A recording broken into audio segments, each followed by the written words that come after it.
And we are live. We're Hello, live. everyone. We're live. Hello, Yes, hello. everyone. So, Um, should we do some introductions here? We're live on both channels, by the way. We're live also on my channel as well as on Alexandra's channel. So let's do some introductions, Alexandra, since we're live on both channels, and maybe not everybody knows uh, who we are.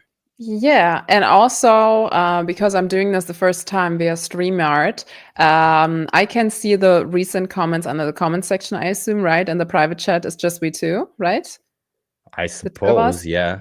I think if you go to Yes. comments, you should be able to Yes. see those. Yeah. Yes, and I can see older comments as well. So I think these are from your other live streams then, right?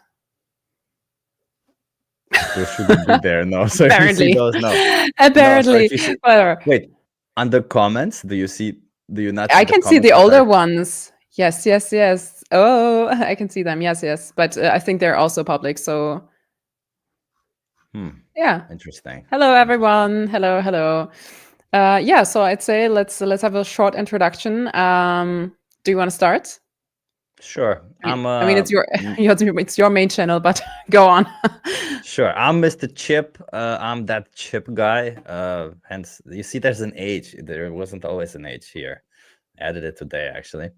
I'm a vegan person and animal rights activist. I try to make videos where I do street outreach. I do mostly live outreach these days. And yeah, I'm gonna be posting some more cool videos, cool vegan videos, of course. Yeah. So That's that. subscribe if you're not subscribed. Yeah. Yeah, well, hello everyone who is also watching. My name is Alexandra. I'm also a vegan abolitionist animal rights activist. And yeah, I'm also doing YouTube videos. I'm doing Instagram. I'm doing a little bit here and there, but mostly I'm active on Instagram and YouTube. On YouTube, it's in both languages. So go subscribe and check it out, of course. I upload regularly in the future. That's my absolute goal. Like at the moment, I'm not posting because I have to edit so much videos. But there's a lot coming up next year. So a lot of conversations, a lot of outreach videos, a lot of educational videos that you can share with your non-vegan friends as well.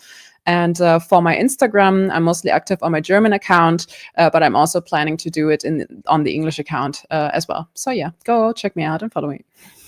Yes. And Guten Tag for the German people. Guten Tag an alle Leute, die zuhören und auch Deutsch können. Ja, hallo.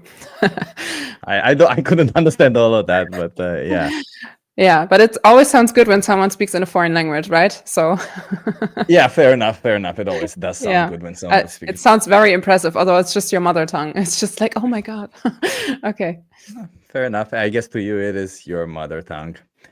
So we're gonna start this off just to get things a little bit rolling. I have Estelle Perel's game, which I think is one of the best games to play to get people to know each other, right? Okay, And cool. I mean, we already kind of know each other, Alexandra, but I think just to kick things off, let's just throw. I'm just gonna randomly. By the way, I'm just shuffling the cards right now. I'm just gonna randomly pick a card. Okay, so let's just say three. Just tell me when to stop, and I'll pick the last card when it does. Okay, so that I don't know why. Okay, go. I'm going. Stop. Okay. I wish I could get closure on ... Oh shit. Oh, we're getting deep, right? Okay. It's all deep, yeah. Well, I wish I could get closure on, but that's actually a fine question because I don't think that I have to get any closure on anything. I think I'm really fine with everything. I mean, there are relationships that I don't have anymore that I had in the past. That is the first thing that came to my mind. But do I have to get any closure there? I don't think so, because there's everything said and done and everything is fine. Yeah, I mean, of course, animal exploitation would be nice to have a closure on that. I mean, that's obvious, Yeah. but I was more thinking of my private life. So I don't think so. I think, except for not being vegan my entire life, I don't regret anything. And there's nothing that's literally the only thing, because I'm very happy with where I'm at, and I wouldn't be here if anything would have been different. I love all the people in my life. I'm really, really happy. So I think no closure needed. What about you? Damn, me closure. I'm kind of the same. I guess I don't really have any things that I regret. I I mean, I guess I do regret some things that I did in the past, but they got me to where I'm at, right? So Yeah. that's good. Yeah. But who's to say, right? Like, if the closure, I think closure implies that there's some open wound. I I do think have a I think Renee just wrote a comment that really sums up what I feel about closure. Closure and all the animals I had exploited in the past. I think that's that. I mean, even if we weren't educated then, and there's actually no guilt that we should have because we just weren't aware and weren't educated. I mean, who's to blame, right? Our parents know because they didn't know any other way too. They taught us what they've been taught, blah blah blah, and so on. But still, if we could turn back time and erase these horrible atrocities that were on our behalf, that were done on our behalf, like of course I would erase them. I mean, I don't want to have like this blood trail behind me, but it's there and it will never be away, yeah. you know. So I think that's really the only thing that needs closure, and it's really hard to do that, especially when you're an activist, because you know what it means, what was done on your behalf. Yeah, I think that's really the only closure. Yeah. Yeah, and it's not just that what was done, but just how much of it also. I feel like it's just so insane that if you Oh think my not, God. it's like I became vegan like 3 years ago, so I'm like, oh my God, that's so sad. It's sad to hear. Yeah. So yeah, there you go. The one regret in life is not being vegan earlier. There you go. Yeah, I think we can agree on that. Yeah. So next Okay. card. Let's go. Okay, let's pick another one. I just picked randomly a different one. Yes. I don't think all of these apply to us. I don't know. I can't believe I got away with ... I can't believe I got away with, oh my God. I don't know if I'm allowed to say any of that. How about you? And I think about something that I can say actually. How I about you? can't believe I got away. I didn't get away with anything, to be honest, my entire life. If I did something wrong, I always paid for it. So that never got away with it. Never. Okay. Always. I mean, I did a lot of weird, dumb stuff, but never got away with it. Never. Okay. Well, actually, well, it's well, there's some illegal stuff, but I won't tell that, of course. But right now, that would be very stupid. But also, I can't believe I got away with, you know, saying some things in the past, in the long time ago past, that I would never say or think right now about people and also about animals. It really depends on how you grow up, what was your surrounding, you know what I mean. And so when you come from a background where there's racist stuff said, Oh wow. you kind of grow up with that, and then you kind of like say stuff about people or even to people that I would never say right now, but just because I was so fucking young and I didn't know any better, and it was my way to cope and to deal with people who were mean to me, and then I was mean to them, but in the most horrific way, like with not forcefully or with physical stuff, but with language. And so it's really crazy that nothing really ever happened to me because of that. Like I was just saying mean things to people and I got away with that, you know, although I shouldn't have. And it took some years and a lot of growing up to reflect on that and to change. And so that's really something that is really sad to think about, I think. Yeah. I'm Is so that not happy I something that you changed. is that not something that you want closure on? Those people that you were being mean Um, to?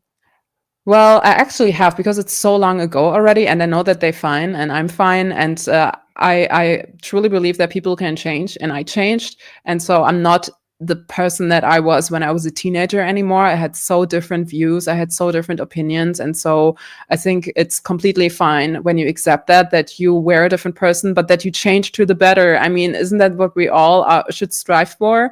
And so I'm just happy where I'm at right now, and I think the closure is knowing that I changed and that I know now how fucked up it was, you know? So Is there anything in your life that you foresee right now that you could do better? Like, no, as you say right now, that change, and like, do you foresee a path going forward where it's like, I know I kind of have to change this and that?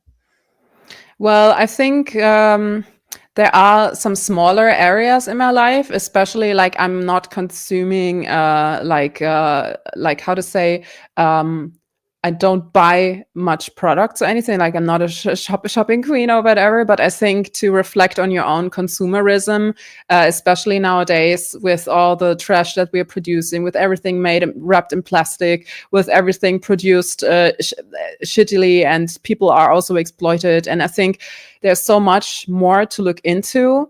Although it is, of course, huge because it's a fucked up world and everything is fucked up. And how can you make the change all at once? And I really try to be aware. And I think there's still room for improvement and to get better. I think just the way I live and the footprint I leave behind me, I think there's always room to just make it better. But at least like we stopped traveling. We're not traveling anymore and we don't want to because of all the shit about airplanes and like traveling to other countries and being a fucking tourist, why? It's nice here, so why would we go anywhere else? And also, like I try to buy secondhand, and I really try, but there are still moments where I'm like, I don't have the second thought. I don't have the time to have a second thought, and then in the end I regret it a little bit. So when I buy something that is wrapped in plastic where I could maybe have find an alternative that was like not packed like this or whatever, especially when it comes to food, so I think that is really annoying. I fucking hate it that so many things are wrapped in plastic. It's really frustrating. Have you ever tried to do a plastic free week or something like that? Oh my God, I've never. No, have you? I tried it. It's insanely difficult. It is fucking insanely difficult. That's what I'm saying. I think there is room to improve. I'm actually a little bit overwhelmed and I don't know how, but I really want to change that because it's so frustrating. Because think of all the microplastic and every living sentient being, like every living being, even on this earth who's consuming water has microplastics in them right now. So that is absolutely insane. Like, I don't want that. And we don't know how to stop because everything is made from plastic. So we should not consume any plastic, but how in a world made from plastic? Like, it's a little bit frustrating, to be honest. Yeah. I mean, a degree of plastic is needed, right? Like, especially in medical areas where you're delivering vaccines or medicine, those should be in plastic because plastic is pretty sterile. But I mean, I don't even want to imagine the amount of plastic that animal products generate because animal products kind of need plastic. They can't be in carton or anything else. Whereas some fruit or plant-based stuff can already be in, I don't know. Do you know these bananas wrapped in plastic? Oh, yes. I mean, I fucking hate it. I hate it so much. Yeah. And it's like this with everything. And so I wish I could just like have a plastic-free life. But it's almost impossible in nowadays. So yeah, it's really stressing you out, right? Me too. Like, I'm just like, how the fuck, even if I need something, if I really, really have to buy something and there's no alternative, you have to buy it and it's wrapped in plastic. And I think it completely sucks. So yeah. I mean, I honestly agree with Tico on this one. Traveling is fine as long as you do it in a sustainable manner. Seeing more of the world is amazing. Yeah, I mean, I think if you don't travel business class, even if you fly every once in a while, like if you fly every month, then that's just a problem. But if you fly once or twice a year, what are you gonna do? I think it's really depending on the amount, and it's not to say that everyone who travels is bad. That's not what I meant to say. But it's really just like for myself, like I traveled so much, I've seen so much of the world, and my partner too. And so we're both like, is there anything where I really want to go? And we were like, actually, no. Maybe something in Europe that we can reach with train or whatever, But other than that, but other than that, it's not necessary for us. So, and there's also so many great places to see in Europe already, like. Mm-hmm. Yeah. Well, I saw a comment from Aubrey. So would you, just curiosity, would you date a non-vegan? I've been asking that. Yeah.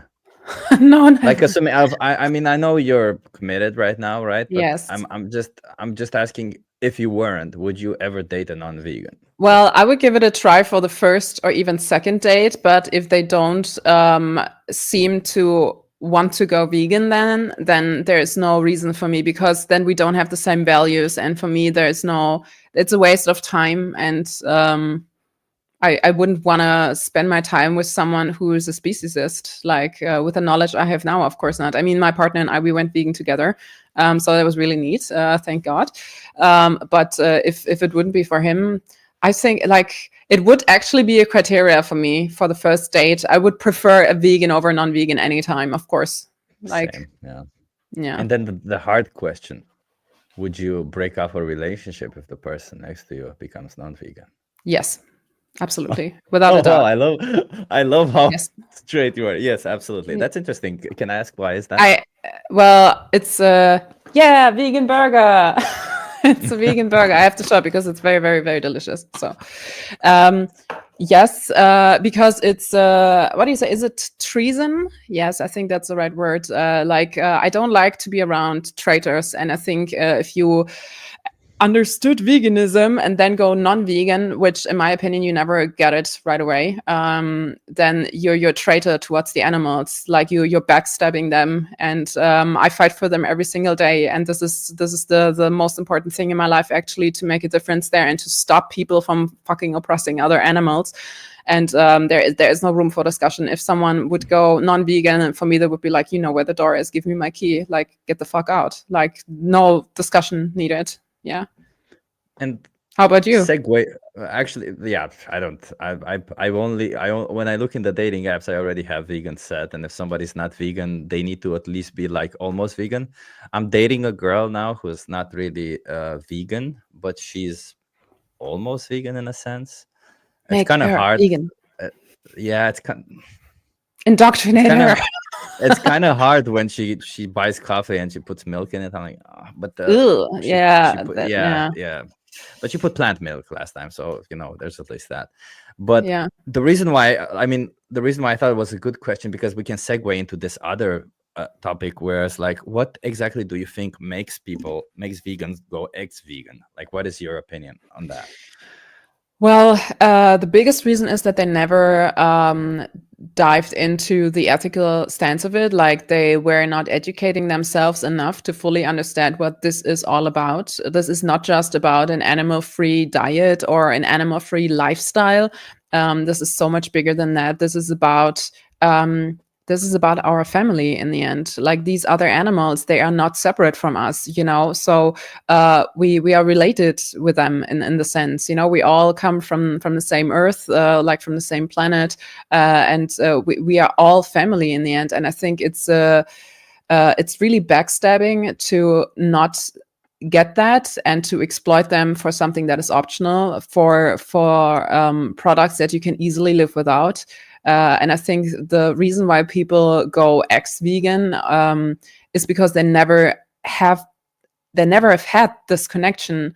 They never understood truly what this is all about. This is about our relationship almost with ourselves, because I was reading a book recently. It is called The Dreaded Comparison, and it's about the comparison between the enslavement of humans and the enslavement of other animals.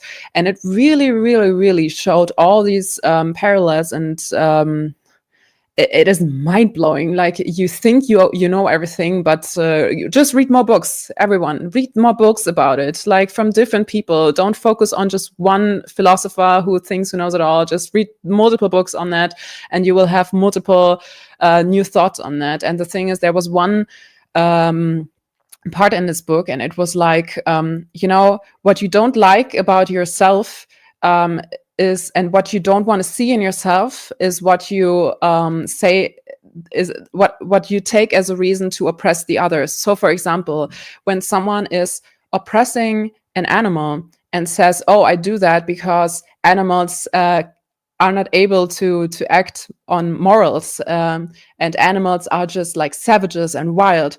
It is exactly what the person is doing. The person is acting without morals, and they're acting as a savage and like a wild animal would, and it is so fucked up. So when people don't get that, they really don't get the idea that when you hurt someone else, in the end you hurt yourself, because the oppression comes from a place of ignorance, and from a place of not accepting someone. And the first person that you're not accepting is yourself. Otherwise, you wouldn't have to oppress someone else to feel powerful, to feel like you have a power over someone. And if it's not about you, you have to enforce it onto someone else. So you either pick someone that is easy to oppress, someone weaker, or you kill the beast. Hence why we have people going out hunting lions, hunting wolves, hunting bears, and being like the proud, mostly men that do that. So they feel a sense of power, because in real life they're so powerless and they don't know how to deal with that. And this is why they do that, you know? And I think there's the ethical sense is so much bigger than people would actually get from the first idea of it. It's called the dreaded comparison. Yes. The dreaded I just was giving it to my podcast partner, and so I'm not having it here right now, but it's called The Dreaded Comparison. It's a really good book, and it also has illustrations about human enslavement versus animal enslavement. It is the same practices in both cases, even like the physical practices and the practices of oppressing others with different methods, like psychologically and physiologically. And I think it's really, really crazy, because it's such a deep topic. And it goes deeper than most people think. And this is why they're non-vegans, because they don't dive that deep into that. They really just think like, oh, not oppressing animals because they're sentient, and that's that. And then they don't give a fuck at some point anymore. So wait, because that's my question, right? Yeah. Is it about them not knowing what veganism is about? Or is it about them not understanding? Well, not necessarily not understanding, because let's say conceptually they understand it, right? Like I talk to a lot of people on the street, and conceptually they understand the idea, but them not, I don't know if relating it, but like not actually getting it, not actually getting into it, not actually being like, oh, this is what we're doing. It's messed up, right? Because right, that click moment that we all have at some point when we realize how messed up it is, that how we treat animals and what we do when we buy animal products, basically what we're supporting and kind of what we're saying. So do you think that these people who become ex-vegans, I mean, I'm assuming there's also a portion of people who have a problem with not having any vegans around them, and then they just fall back into the same things and forget about that whole idea. But do you think it's that they don't know what veganism is, or do you think that they don't understand it, or do you think, like, I'm kind of trying to get the nuance here, because for me, I believe, I mean, I honestly think there's a whole range of symptoms for why people become ex-vegans, but my best guess is that even if people understand what veganism is, aside from the people who obviously follow a plant-based diet and have no connection to veganism, like the people who are actually vegan for animals, I mean, I think the problem there is that most people, I think they have some practical issues. Like either they're not surrounded by vegans and it's difficult for them to maintain it, and a lot of the times they get shit for it. I don't think so. You don't think so? Okay, interesting. Tell me more. Why is that? Well, I don't think so, because if you really don't want to exploit animals, you will always find a way. It is what it is. And there is no practical thing that within the definition of veganism, it wouldn't be possible for you. So if there's really no alternative and you have to get these meds to survive, and they are not vegan, well, of course, within the vegan definition, go take the meds, don't die. It's a lifestyle, it's not a death style, you know? So, but I think these people who say that this is because of practical issues, I think this is more an excuse again. You know, it is just an excuse because they're lazy and because they really don't care. I think there are just people who are too much focused on themselves, and the brain always tries to find the easy way out. And if you are not having like a strong character, I think this is what you really need to, even in moments where it's a little bit hard to be a vegan, when you're, for example, in a different city and they're not vegan restaurants, you don't know what to eat or whatever. Like, we've been in situations that were really like shitty and fucking hard, but we were never throwing our values overboard. But I think there are a lot of people that do that because it's easier and because they don't give a fuck. They just care about themselves. I think it's an ego thing, and I think their own ego is what drives them to rationalize everything they do. You know what I mean? Like, even if they understand veganism, but they don't. Even if they understand the definition, and even if they understand the urgency, and even if they understand what it means to buy an animal product, like what this entails, I think they just don't care. I think and they would never admit, but yeah. but I think there's some degree, of course, to apathy, right? To this idea of not caring. But I Yes. do also think that if you are vegan, let's say for the exactly the right reasons, you understand veganism, you understand animal exploitation, you completely oppose it, but then you Yes. are completely surrounded by people who always consume animal products, and let's say you will never come back to eating meat, right? Because I think like eating meat is that one thing where regardless of like you just know that an animal died, that gets exploited, like it's so much more of a reminder in your mind of what animals go through for that. But when you consume an animal product, like let's say uh, a cookie that has some milk or milk powder or whatever it is in it, right? You don't really connect that much anymore. And when you see everybody around you doing it, I think a lot of these people, they go like, hey, you know what, maybe it's not the worst if I do it once, and then they just slowly go into it again, and at some point they realize that yeah, they're theoretically, morally, they do stand against animal exploitation, but practically it's just they just find it difficult or something. Because But how is it I find, difficult? How's it difficult? Like you can just not take the cookie. You can just not do that. You know what I mean? It's not oh, difficult to not Alexandra, do there's that. people. So I'm a person who refused cookies always, right? I'm the type of person who, like, yes, even when I wasn't vegan, I was just refusing cookies because I used to be a health nut, keep on right? talking. I will eat a burger. Yes. So, but there are the lack of will of people, you know, like I have talked to people, including friends that I have, who, when they get offered something, they think it's rude and they have a problem saying no to things, you know, they literally have a problem saying no to things. It's So, it's more rude to fucking exploit an animal. So there's no. 100%. Like, no, It's we're in just agreement here. I'm just trying to try and find like an understanding of what's going on there, right? Because it's obviously one of the problems of veganism. It's obviously one thing that we need to discuss and tackle more and more.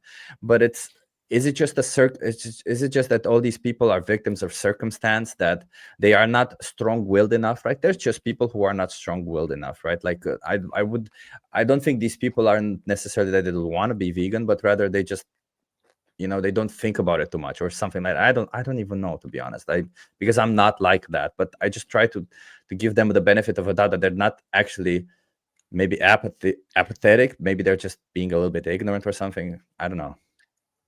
I just think that when it's that easy for you to take the cookie, and when it's that easy for you to prioritize the feeling of your non-vegan animal abusing friends or animal exploiting friends, I think your priorities are in the wrong place and you didn't understand the issue at all.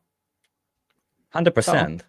But yeah, we and I also think at gotta, this point we have to educate people more, and we have to more. I think that one comment just said it. Like we have to guide them more, and we have yeah, to make them we do. understand that like the intensity and the urgency of what they're doing. Like this is not a small thing. Like this cookie might be a symbol for, oh, it's just a small thing. It's just so easy. It won't be that bad because it's not much.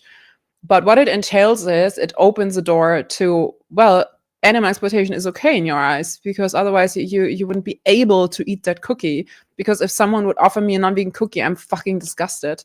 Like I'm even mad. I try not to be, but I'm even mad, that someone has the fucking audacity to offer me something that an animal has been bred Yeah, that's into ridiculous. existence. Into Yeah, existence. Do you understand what that means? Like they it's wouldn't an even be insult. here. It is a freaking insult. If people don't know that I'm vegan, like I try to be still nice, but I immediately go into educating them about it, why I reject the cookie. But still, if prioritizing the feelings of your non-vegan animal exploiting friends over the animals that you apparently care about, your priorities are completely off and you didn't understand anything at all. That's Yeah, that. Oh. I completely agree with you, and you clearly didn't understand it, right? Like that's the problem, that a lot of these people who become ex-vegans, they didn't really understand the whole principle of veganism, right? They didn't, or maybe they're in situations where they're just, I don't know. I'm really am trying to not be black and white about it, because I do believe there are people out there who kind of understand what it is, but then they're, I don't know what it is that gets into there. I honestly don't know, but We just I have think, to educate all over the world, constantly. Every week has to open their mouth and talk to people and educate and read books. Guys, read books and talk to each other and try to get better activists, try to update your knowledge from day to day. You know what I mean? Like, think about it, go deep dive, especially on the ethics part. I think without the ethics, we're all lost. I think without ethics, the whole world would just like even be worse than it is right now. So we have to educate, and then these questions won't be there with some people anymore. If they know what this is about, there is no option of eating the cookie. It's just gone, you know? Come on. Logical Brandon says, I hand over a snack to Alexandra. I missed that there was milk powder in the ingredient. At least she karate chops me in the neck. That's true. That's true, Brandon. That's true. Be careful, Brandon. I'm coming for you from Germany all the way. Yes, that's that. I mean, I guess what I was going more towards is how important do you think for people in decision making is the feeling of belonging to a group, right? Like, because I tend to believe, and I have actually been looking into some research lately about how important is the feeling of belonging to people. And there's actually quite enough research to show that people follow their actions towards just for the sake of belonging to a group, regardless whether those actions are moral or not from their own moral system. So maybe people who never ever get to interact with other vegans, maybe people who, no matter how much they want it, never actually get to, I don't know, maybe sit in a live stream like now, right, and chat to other vegans, or maybe they don't go to activism because they're living far away or something. Maybe all these people, they just want to feel like they belong more than anything else, and they go down that road. I think that's a really weak reason still, because I mean, I get it. I get it. You don't want to be excluded. You don't want to be like a lonely or a lone wolf, whatever you call it. You know, I get it, but still, I think this can never be a reason to throw your values overboard and to throw somebody else under the bus. This is just if people they would never want this to be done to themselves. So there is no excuse to act like this on somebody else, you know, especially when they're like this vulnerable and they don't have a freaking chance. Like if we don't speak up and if we don't take this serious on all levels, like more serious than anything else, like these animals, they don't have a chance. They can't even speak up for themselves. Like they can't like protest. They can't speak up. They can't say, please don't eat the cookie. You know, they just can't. And so we have to be strong and we have to educate others why we should reject the freaking cookie and why this is so bad. But do you think it's important that we also, when we outreach people, that it's important that we also give them a sense of community? Yeah, discuss community, give them a sense of community, and of course is. You know what I'm doing in my recent outreach? It was really a good strategy. I'm more like, you know, I have to look up the first word because I don't want to say it wrong. Hold on. It's full of vegan cream. Hold on. I don't want to say the word wrong that I have in mind right now.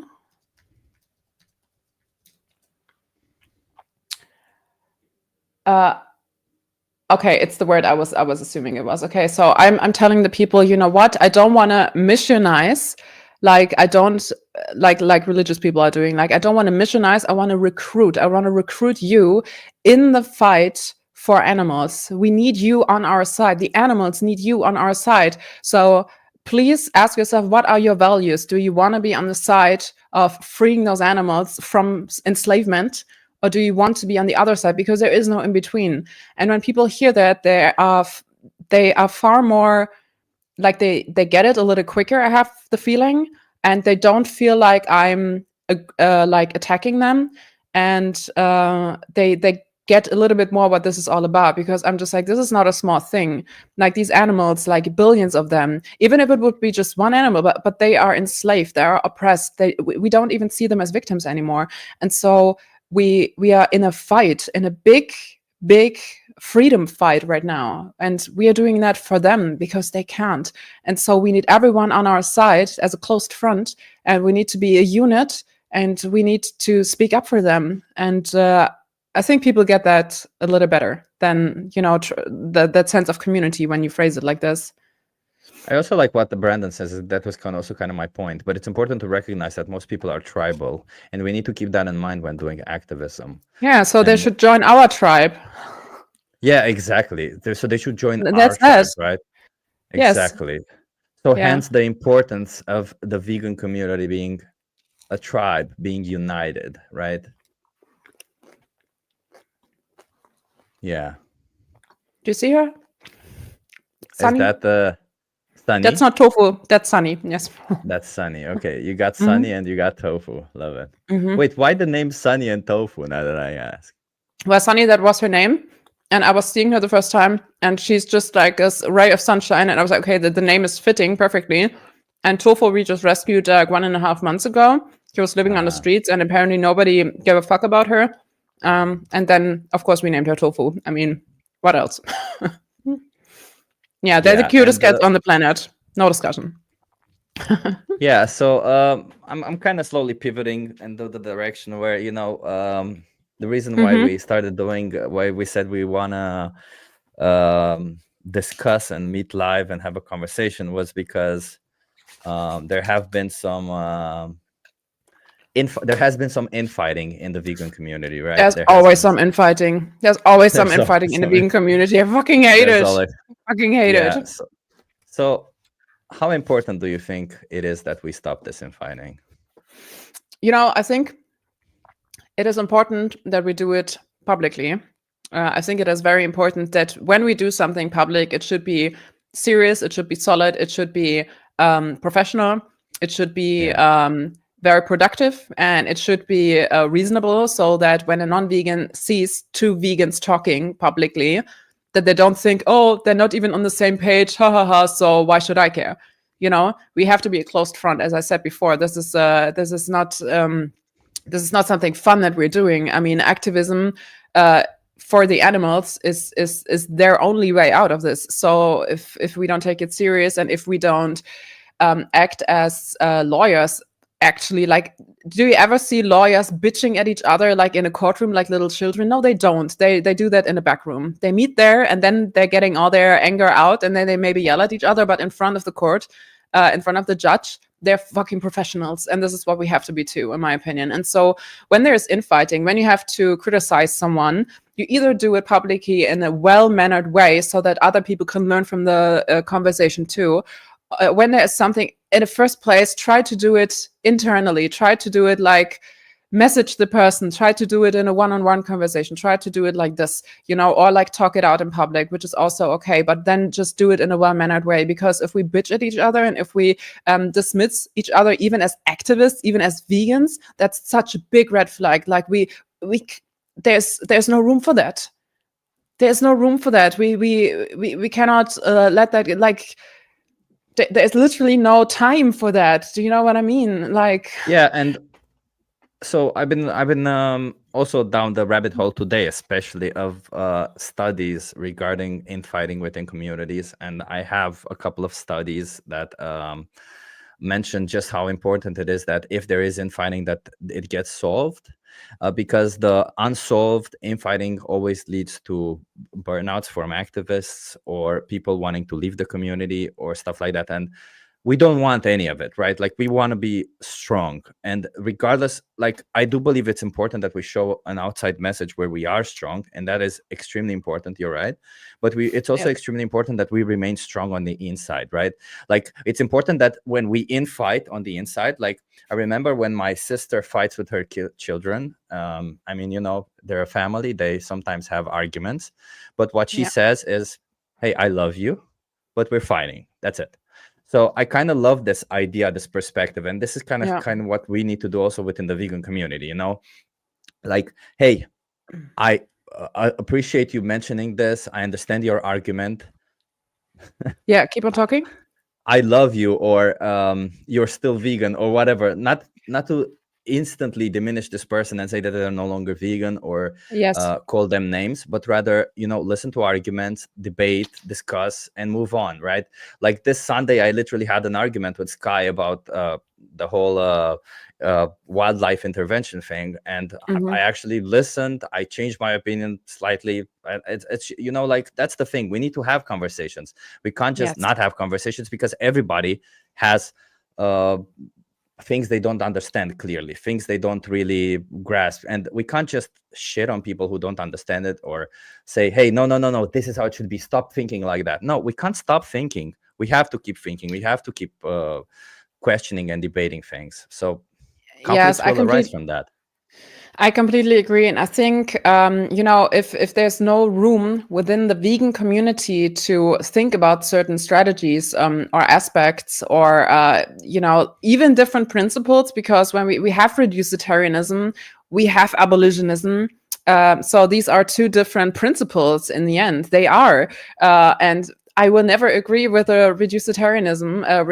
How do you say reducitarianist? Yeah. How do you say? God damn it. Reduktionist.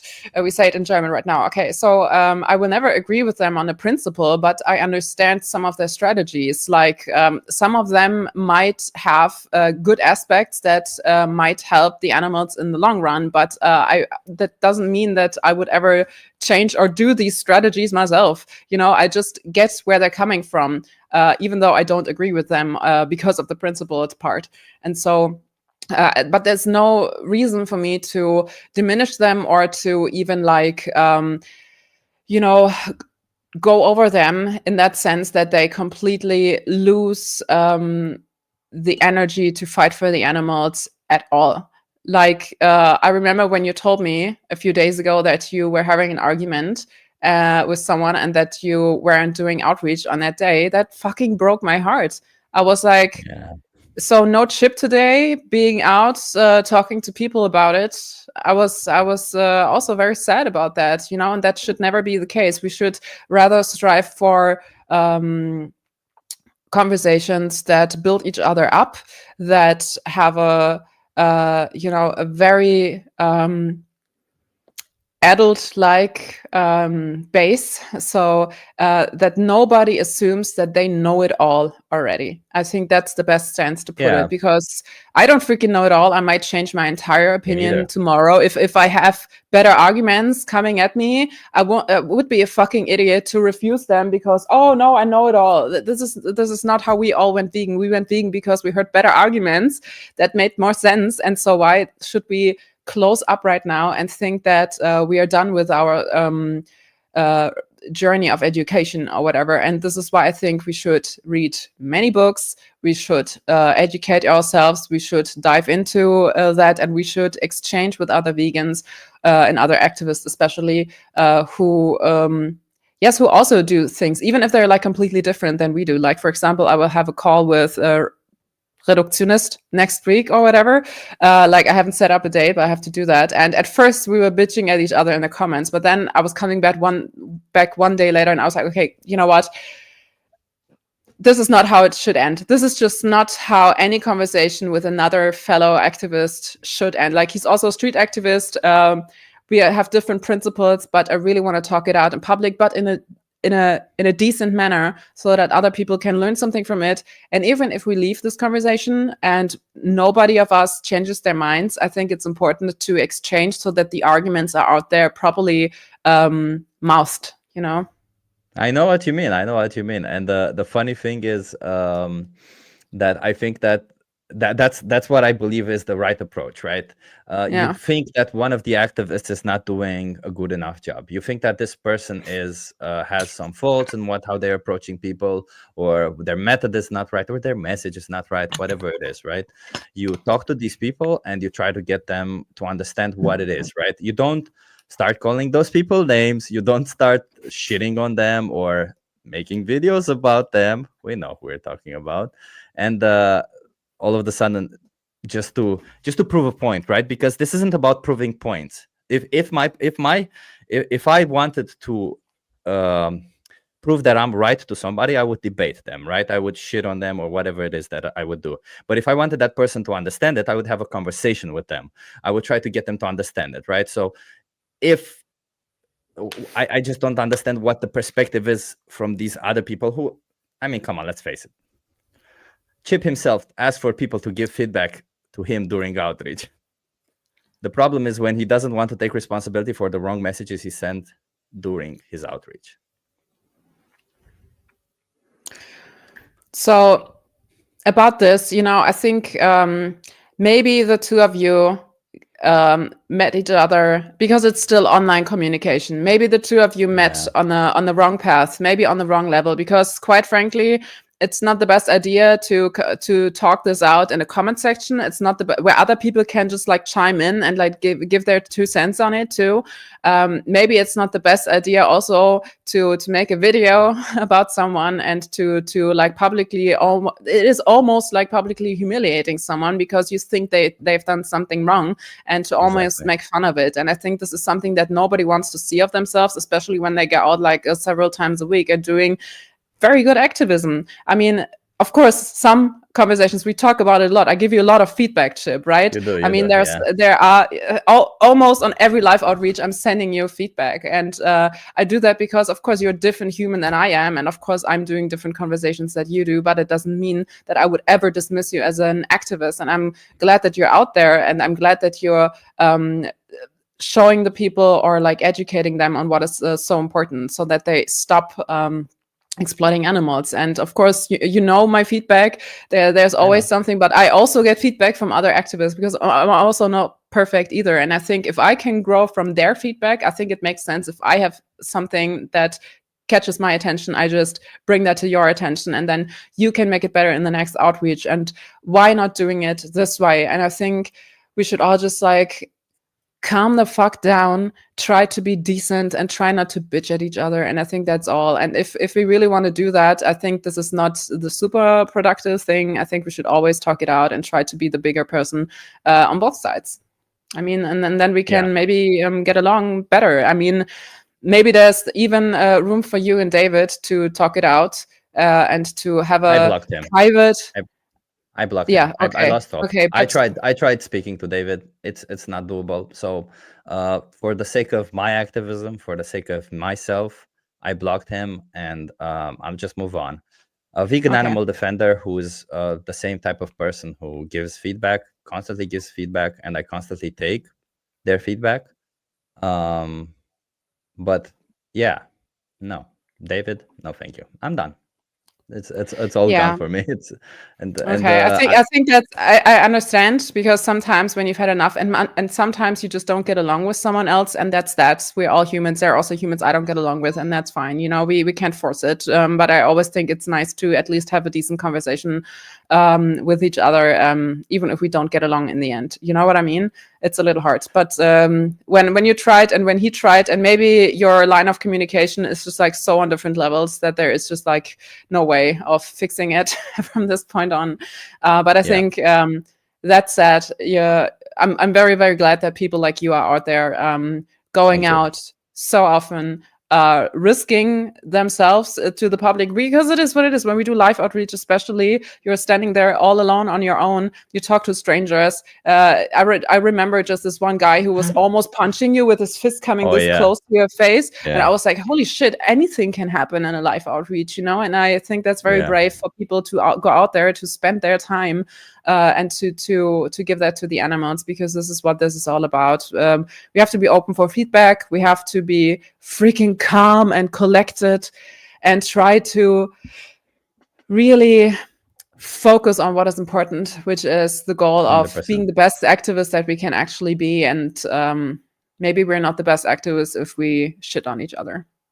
Exactly. And the thing that it's very important is that, so for the reason, by the way, just FYI, and I don't want to go too deep into it, the reason why I blocked David is because of what you said. Because this one day it happened that because of his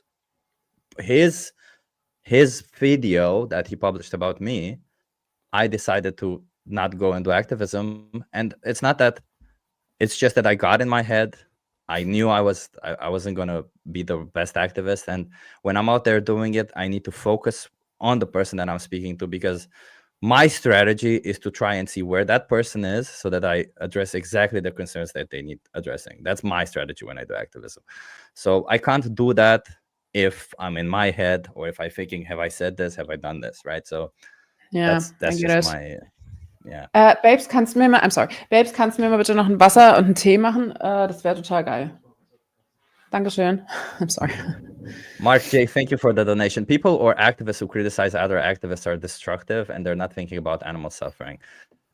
You can criticize other activists. It's not necessarily Yeah, we have destructive to to criticize actually. other. We Yeah, like I'm criticizing Chips very often, but he often. never got Yeah, it in the wrong way, and he always appreciates the feedback. That's why I always feel free to send him more feedback, which is also nice. Like if we do it in a good yeah. mannered way, Productive. people will be happy to receive your feedback. So just Yeah, be nice. productive. Productive criticism. Be nice to the person if that's what they need. Be mean to the Yes. person if that's what they need. Regardless, just keep in mind that uh, when an activist does activism, regardless of it's myself or anybody else, they're trying their Yes. best. Going out there is, I mean, I've been doing it for, I don't know, I want to say for so long, but I haven't been doing it for so long, but I've been doing a lot of activism, and I still am nervous before I go out there. I'm still in my head a little bit before I go out there. I still need that push before I go out there, right? So it's not easy to go out there and do activism. So if somebody does it, hey, we need to encourage that people to do more, and we need to make them understand how to do activism better if it's something that we disagree. And if it's, at the end of the day, I still think that even if you just go out there and speak about animals in general, even if you just to tell people that, hey, behind these products there's living sentient beings, I still think it's a win. Honestly, I just still think it's a win. I was just thinking, like, did I just defend tone policing? I was just like, we should all be nice to each other. But I guess Tone you know what I policing, mean. yeah. Yeah, I Yeah, mean, yeah, yeah, yeah. it is a little stupid to say that, but sometimes it really makes a difference on how someone approaches you, and if it's like making you afraid, even in that sense. I mean, we're not only logical, consistent people; we are emotional beings, and we act on our emotions too. And I think we shouldn't forget about that, especially when we talk to someone else who's also that much invested of making a change for the animals. And so I think, especially with people who are already on our side, just do this and not this maybe. Dankeschön. And So yeah, and yeah, yes, I'm not there's gonna go down further. This there's also something I wrote down that I want to discuss about your outreach. I hope you're okay with that. yeah, Let's please, do it let's right go. now. It's the perfect timing. Yeah, Okay. do it. So, because I was writing down some things that I wanted to ask you. So, I wanted to ask you, yes, I said it. I said it. I wanted to ask you, why are you not recommending Dominion to the people? It's a good point. Why am I not recommending Dominion to people? I feel like I should probably recommend Dominion more. I recommend Dominion to people that I think are so far disconnected from animals. That's the people who I usually recommend Dominion. But to the most people, I recommend Gary's speech, because I feel like if I notice that a person is one of those people who, the minute they open Dominion, they're just going to close it, then I feel like it doesn't really add any value to it, right? That's why I recommend Gary's speech, because I feel like Gary's speech kind of hooks you in. It kind of gives you that whole thing. Dominion, I can't watch Dominion myself. Like, I just can't I've watch seen it it. like 12 times.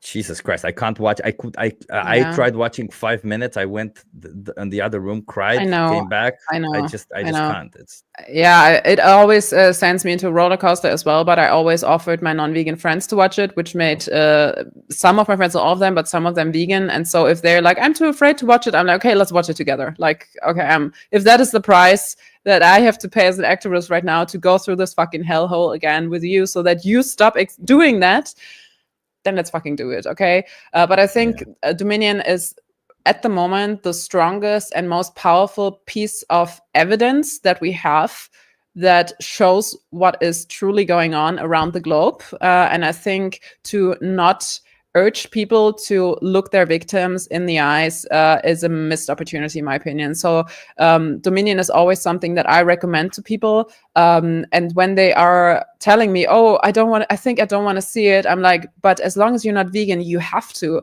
The world is a shithole because people are ignorant. Are you one of these people who want to be part of that ignorant mass that is willfully ignorant, or do you want to face your own responsibility right now? And then people are really, they actually are watching it then, because I think it is a matter of how we recommend it to people. And I think the biggest piece of evidence, the best way made, like, it's 4K, it's 2 hours, it's with drone flights, it covers almost all the the categories in which we exploit animals. I think it's fucking powerful. And although I really like the speech of Gary too, I think Dominion is more powerful, like Interesting. far more So powerful. the reason why I don't recommend Dominion is, one, because of the people, and two, because if somebody were to recommend me that I watch Dominion, and I imagined when I was not vegan and somebody recommended me that I watch Dominion, I would turn it on, watch a little bit, and go like, no, I'm not gonna watch it. Full stop. And You should do it on a live stream too when you watch it. to watch that Dominion on a live stream. Yeah. Would Vegan be, watches first time Dominion. I think that would be crazy. That would would just make, be like this. yeah, but I think maybe worth it when you can also share what you see, if that would be possible. Yeah, that would be interesting. I need to find out if I can watch it live. Yeah. Yeah, because the YouTube has all these content policies. But yeah, that's the reason why I don't recommend Dominion. But I'll do this. I'll try to recommend it more. But if I feel like somebody, because in my opinion, if I feel like somebody's almost there, I think like, do you think that if so, like, I believe that every time, this is kind of how I see activism. When you do activism with a person, you're just pushing them a little bit further, right? You're never to hope that one person goes from 0 to vegan as you meet them. It's kind of like it's a fantasy. That's your right? mindset. That's your mindset, Chip. No, You can I make just everyone go vegan on the spot.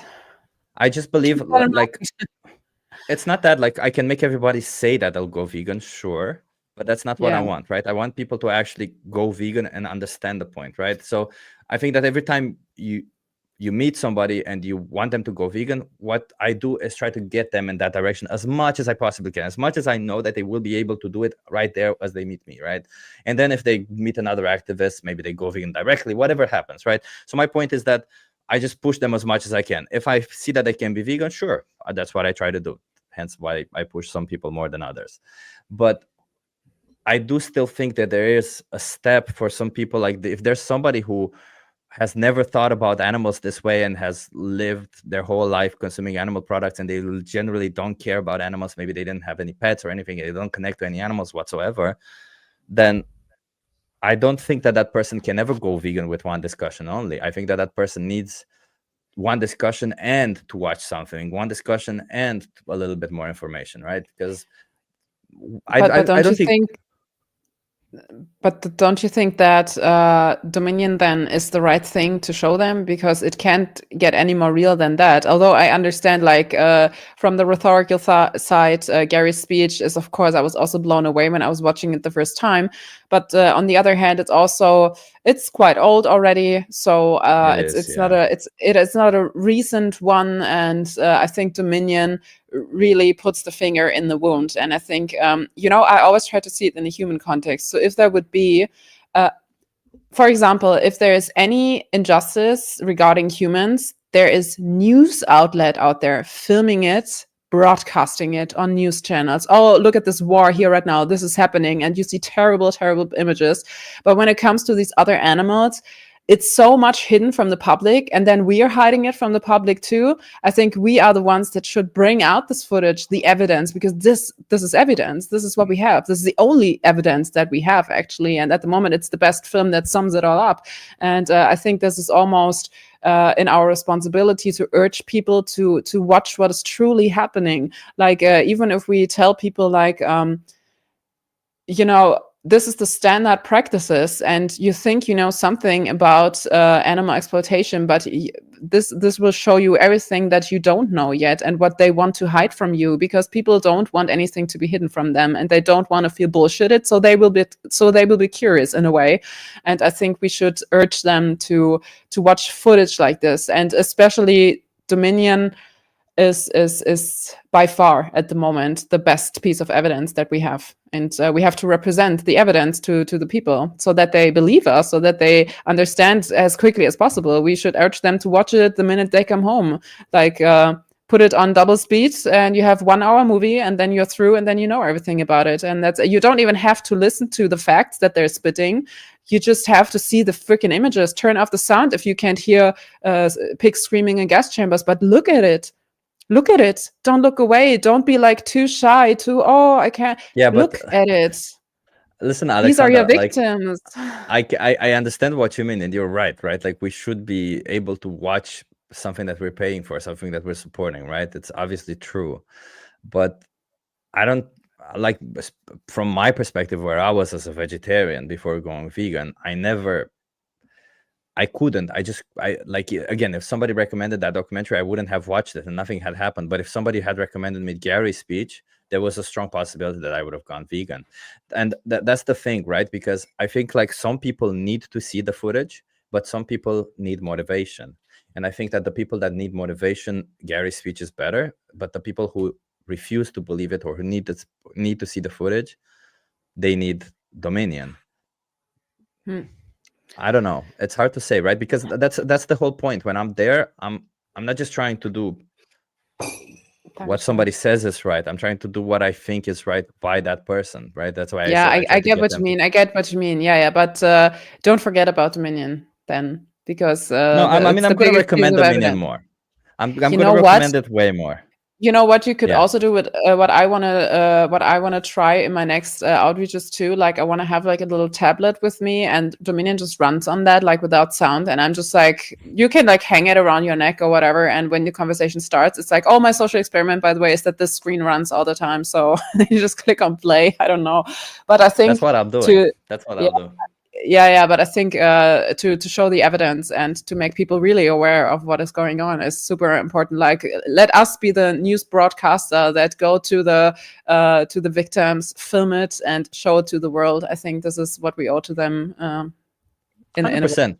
Yeah, but I get what you mean. I get what you mean with the motivational part. And some people would just not watch it because they're too afraid of it. I get it. I completely get it. But still, put it out there. Both together, maybe. Watch the speech and then watch Dominion. The speech, easygoing, and when you've done that, there is another. If you really want to see the truth, if you really want to know what's going on, this movie will show you without a doubt. I mean, that's what I'll do. So I've been thinking about putting it under my jacket, and when I feel like I need to show footage to the people, I just this is what you're paying for, and just show it. That's what I've been thinking, and I've actually been working in that direction, because I last time I had my iPad on me, but I didn't have any way to hang it around my neck. But I will do that. Yeah, that's a good idea, and I've been wanting to do that for a while, so I will do that, and I will recommend Dominion more. Because that Gary speech is, while it's a great speech, I'm afraid that also some people may not see it because the way We the Free is built right now, and yeah, it's a whole thing, but it will change in the future. So yeah, I see. I'm curious of how it will change. Let's see. So that was that. Let me cross this off. I have another thing that I noticed in your last outreach. It's just a small thing, but I want to take this off of my list too. I hope you're okay with that. I think when we talk about those animals who are held captive on farms, we should talk about them as farmed animals and not farm animals. I think that's just something I noticed, because there are no farm animals. There are just farmed and exploited animals. Yeah, that's a good one. It does make a difference, right, when you name them. Yes. Yeah, okay. Yes, and then in keep it in mind. Okay, it's just like small things that I noticed. I hope it's okay. I'm sharing it, but talking about feedback and stuff. Okay, and the last thing is, I think within our community there sometimes is a communication problem between something that is normative and something that is descriptive. So how things are supposed to be and how things are, and I think especially. I'm not sure which live stream it was, but I think it was the one with you and Harry and someone else. I don't remember, but you were talking, I think you were talking about white animal suffering or something. I can't remember, but I think you were turning around in circles all the time because none of y'all kind of made the separation between normative and descriptive. So when we talk about certain principles and ideas, there's a way of how it's supposed to be and how it is in the end. So, of course, in a vacuum, if you would have the option to kill the lion to save the zebra just in the vacuum, would you do it? If it's not happening in the real world, it's in a vacuum, like, would you do it? The answer is, of course, yes, I would kill the fucking aggressor. I would save the zebra from being attacked, of course. So, but in the descriptive way, in the real world, like where there are other implications and other things coming into it, the discussion suddenly opens up and there's like more to discuss. Like if there is other opportunities, if there's another solution, if there is anything that we can do. And I think these things we also have to talk about within a vegan room, let's say, you know what I mean? And it's a little bit hard because I had to learn and read up that for myself because I wasn't aware for myself and I couldn't separate these two things. And I think it makes it easier to talk about ethics and to talk about certain principles when we can make this separation and when we don't run around in circles. So when we can talk about normative principles and descriptive strategies, you know what I mean? Yeah, I don't know exactly what you mean, but I will definitely look up. into it. That's Okay, great. So That's, normative because principles versus descriptor. descriptive strategies. I mean, this is what it's. Yeah, just look it up and look for yourself. Like, what is the differentiation between these two? Because I had to read it up myself. I was also learning it from another activist, actually, and I was like, oh my god, I made the same mistake. And then I was like, okay, now I know how to answer certain questions because some questions are just happening in a vacuum and it's just about the normative principle of it, but you cannot put the same form on a descriptive strategic strategy. I'm sorry. Yes. So that's that. No. I mean, I'm gonna. I ticked everything off my list that I wanted to tell you and to ask you and to share with you. So that's it. Yes. That's it. That's it. Bad, yeah. Okay. Yeah. I mean, I obviously have to look into it more. I think most of the time the feedback that I get is great, and a lot of the times I want to change it, but you know, when I'm there in the moment, I forget. So I need to repeat and repeat and repeat. Sometimes before I go out there, I literally look at the things that I wrote down and try to repeat them so that I don't make the same mistakes. But you know, I'm gonna make mistakes again. So I'm gonna try not to, but I'm gonna make mistakes again. It's fine. And I see feedback. We have to learn from that. Let's go. Same with the hyper focus on necrophagy. It leads to a vegetarian conclusion, which Chip does every single time. What is necrophagy? Can someone explain? I don't know. I really want to look it up. I just looked it up right now. It means it literally means consuming dead organisms, like basically carnism in that sense. What is that? Like I don't get the point. Can someone explain? Like sometimes I'm a little David's claim. No, I get it. It's a little bit out of context, of course. Okay. David's claim is that my outreach is mostly focused on eating meat, and that leads to a vegetarian conclusion. Apparently, it's not that I'm mostly focused, but that's what I do every single time. David, I don't do that every single time. I think you probably haven't watched my outreach in quite a while. Maybe I used to do that in the past. I don't know. I try to improve. But I don't think that I do that every time. I mostly just try to see where that person is at, and I try to discuss that. I insert abuse, I insert exploitation, and I don't just insert them, but I rather try to get that person to kind of understand what it is also. But, you know. Hey, I'm sorry. I have to save my burger for my cat. Funny. They're like ninjas, I swear to God. They have like freaking ninjas, and they love all the vegan food, especially the vegan cat food. Now sue me, everyone. Go away, that's my burger.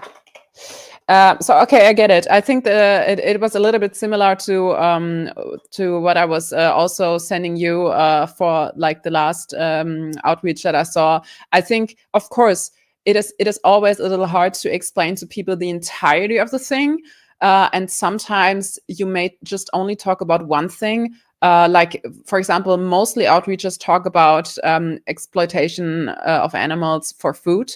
And I think this is not the complete message, of course, hence why I gave you the feedback there as well. But I think as long as we include in our stance that this is about the general exploitation and oppression of animals and to viewing them as resources and as products and as a means to an end rather than an end, I think we're good. So yeah, not every single outreach can be your best one. Not every single outreach can be perfect, but we should strive for it to be, I think. Yeah, Yeah. and I also feel like I try to, at least some of And my yeah, it's conversations.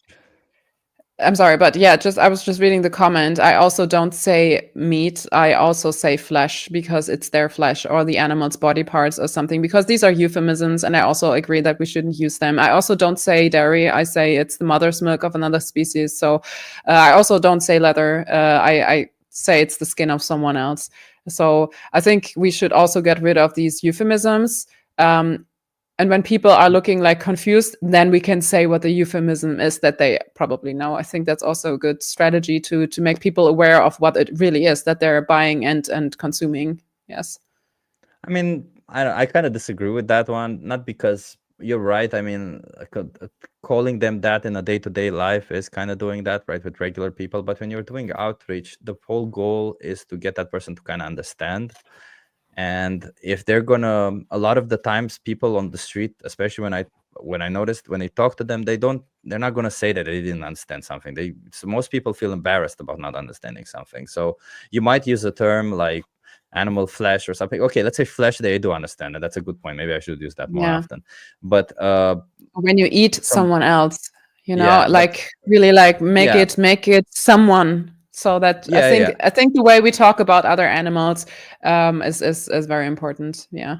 But if we say you're wearing somebody's skin, nobody's gonna understand it, sadly, even if they do that, the reason why they don't understand it is because they never have thought about that perspective, and they would what's going on. And some people would just go like, okay, I would never wear somebody's skin, and then they just go around buying leather because they don't know that the leather is somebody's skin, right? So I Have think they never seen Hannibal?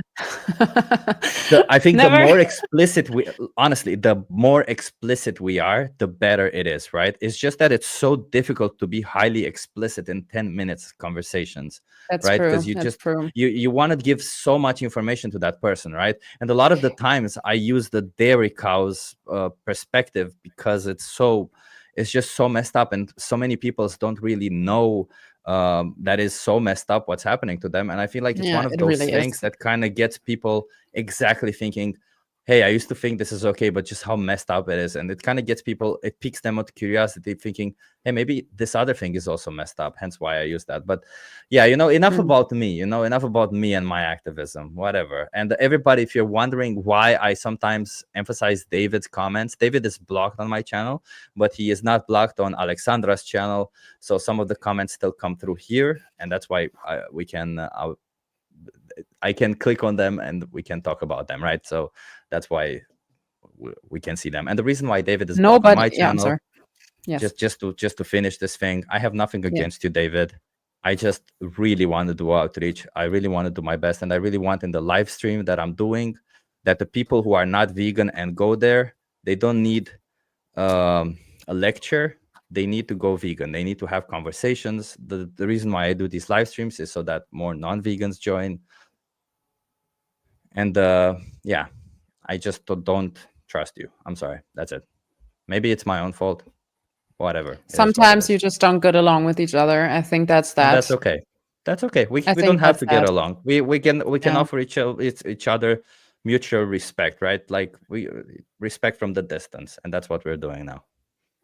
I think that's very big of you. I think that's good. And as long as we don't close up and strive to be better on all sides, on your side, on his side, on my side, on whatever activist is watching this right now, I think we're all on a very good side. I think that's the side we should all be on.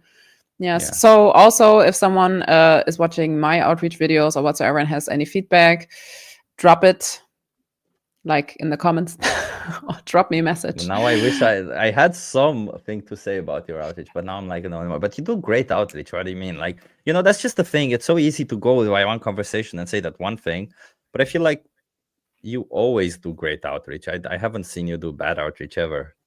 I just don't upload the bad ones. No, fine. No, but there's still a lot of outreach to come. I just haven't had the time to cut the videos. It was just a little bit too messed up. And I was like organizing a little bit my life around this year. So, but next year I really want to do more outreach. I want to do more live outreach. And I finally want to use my signs. Oh, by the way, I have sent you the slavery sign. What do you think about that? Can we show it to the people so that we can maybe talk about that before we watch some outreach videos? Oh yeah, let's do that. Give me a Can you second. share that? Yeah, Because I'll I really download it want now. to go out and do outreach with that very soon. I want to see how people react because I have some new strategies. I'm also working on a very new sign and a very new outreach strategy that I've never seen on someone else, which I want to try next year, but I'm not going to tell you about it yet. But I think I have a great idea. I have some questions about the signs also. Let me see if I can present. Drop the questions. Slides. Man, these comments are going so fast. Like I literally cannot read even one of them. That's not what I wanted to do. Good. I just I guess I had some slides from a previous your computer. There you go. Okay, let's see if I can do this. You wouldn't believe that I'm a software engineer, huh? No, I can't. I need to share my. Well, you helped me to set up everything, so yes. With the StreamYard, I was trying so hard to make it work, and now I'm so happy that it worked.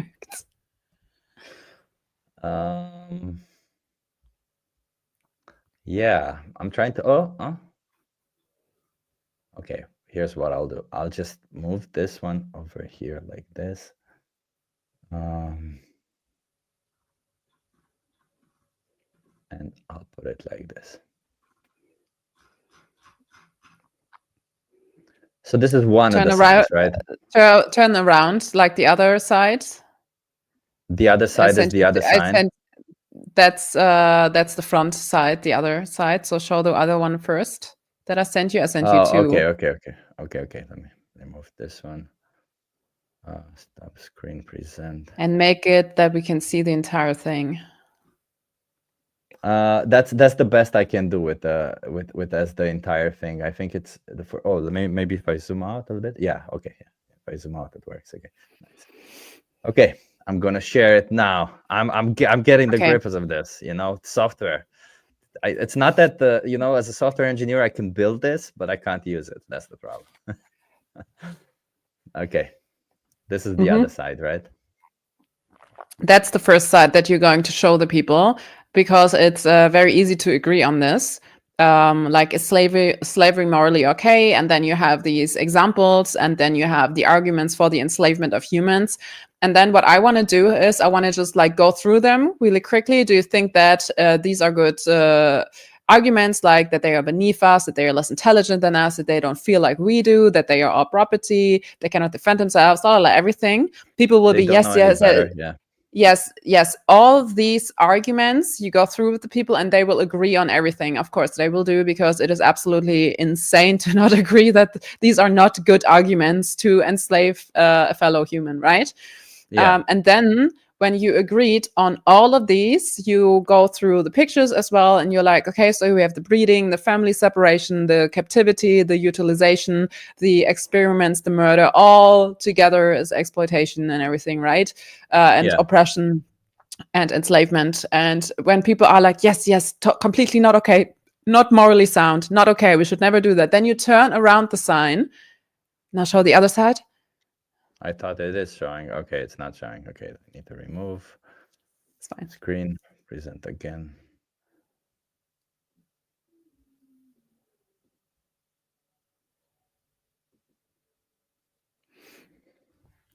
And there you have it.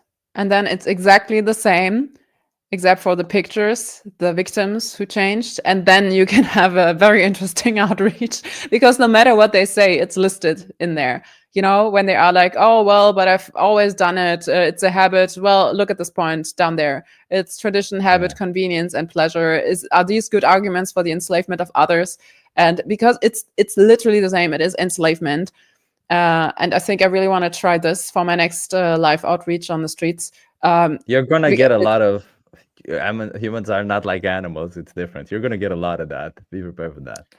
Yes, and it's literally like the first 4 points altogether. Like they're just like not us, and they are less intelligent. They don't feel like we do.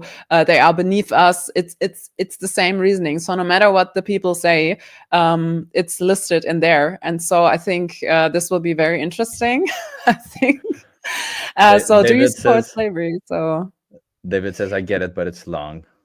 Yeah, of course it is. I mean, that's why I'm saying like you don't have to go down all these points on the first time. You can just like, oh, just read through it real quickly. Do you think that any of these are good? And then you turn it around, and no matter what they say, the reason will be in the list. And then it can be, oh, but look at this. You said that this is Oh, not I a good like that. argument. You I like see? that a lot. I like that. So Yeah. so we start with the other side. So first of all, I still catch people with the doing social experiment, right? I still draw them in with that. Then Yay. once they come there, I take the sign and I say, hey, what do you think about slavery, right? And here are Yeah. some of the arguments that people used for the enslavement of people. And then I go down this track. I'm guessing they're the same arguments on this side as they are on the It's other side. So exactly that, this. Everything is the yeah, same except for one word. Arguments for the enslavement of others or of humans. And the pictures are different. And of course, the yeah, headline. Like the one is slavery morally okay? And the one here is, do you support slavery? yeah, That's yeah. the only So difference. The points are exactly the same. Also, yeah. like yeah. So I wonder if I ask people, people used to say they're beneath us. Is that true? No, they're just humans. They're like us. Okay. People used to say they're less intelligent than us. And, perhaps they were less intelligent than us, right? After all, they didn't have the higher education that we do. Is that true? Yeah, but they're still humans. Okay. They don't feel like we do. Do they feel like we do? Well, they are humans. They're going to continue saying that they're just humans. Yes. Uh, yeah. And I'll see when I turn it around. Okay. What about animals? What about, do you think we're enslaving I would them? also always say, what about other animals? Never say humans and animals, Other humans and other animals. animals. We and the other animals. Good Basically, one. we, the animals, we are animals. I wouldn't, I will this, I want to have this line erased between us and other animals. Like humans and animals is such a demeaning thing to say in the first place. This is where we create separation, and we shouldn't. So. Yeah. What about other animals, right? That's a good point. Yeah. And Yeah. then I try to ask, okay, what do you think? Are we enslaving them? And then they will go down the whole other things, and they'll say, well, animals are not like humans. And then I ask, why not? And they say, well, they're not as intelligent as us. What? Exactly, Look that's at the this. point. Yeah, I Exactly. see Like, what you mean. It's a very cool. of course, like the DNA is not. Yeah, there's such big differences. Okay, name them. What are these differences? And none But of you these know what, differences. Alexandra? Yeah. I What? love this. I love this idea that you're saying. And I just would like also, if I had cards, kind of like Estelle Perel's cards, Yeah. with all the reasons that people come up with excuses, and Yeah. then when they come up with an excuse, that I just show them the card and be like, here you go. This is Yeah. because a lot of the times there's these people who think they're so clever when they're like, oh yeah, well, you vegans use way more, you kill so many more plants or so much more land. What about Mm. the bees? You don't care about the little guy. Mm. Yeah. So whenever Very you good get an argument, justifications to stab a cow in the neck. Yes. no, it's obviously dumb, but the whole idea is Yeah. to kind of show them that their arguments are overused, and that because you know what, Yes. like maybe it triggers some people enough that they're like, you know what, I'm going to look into it a little bit more because I don't want to be embarrassed next time, or something like Yeah. that. So Yeah. if I feel like these kind of set of cards would be extremely useful when somebody's being dickish, when they're being close-minded, and you bring Oh up yeah, like the guy in your last outreach where I sent you the photo, and I was like, I hope he dies. Of course, I didn't mean it. I that didn't mean guy. it. Yeah, But I was just so yeah. it was so infuriating how he was acting, and how the bullshit bingo just like dropped suddenly, and I was like, man, he really got his bullshit bingo all together, and he was so fucking ignorant. What a douche. Yeah. Yeah. So yeah, David has I think it's also a good idea. some feedback for you. Says, I think that that's a double-edged sword, Alexander. Then we have people saying that veganism is about humans too. In the context of veganism, animals are sentient and animate creatures others than man.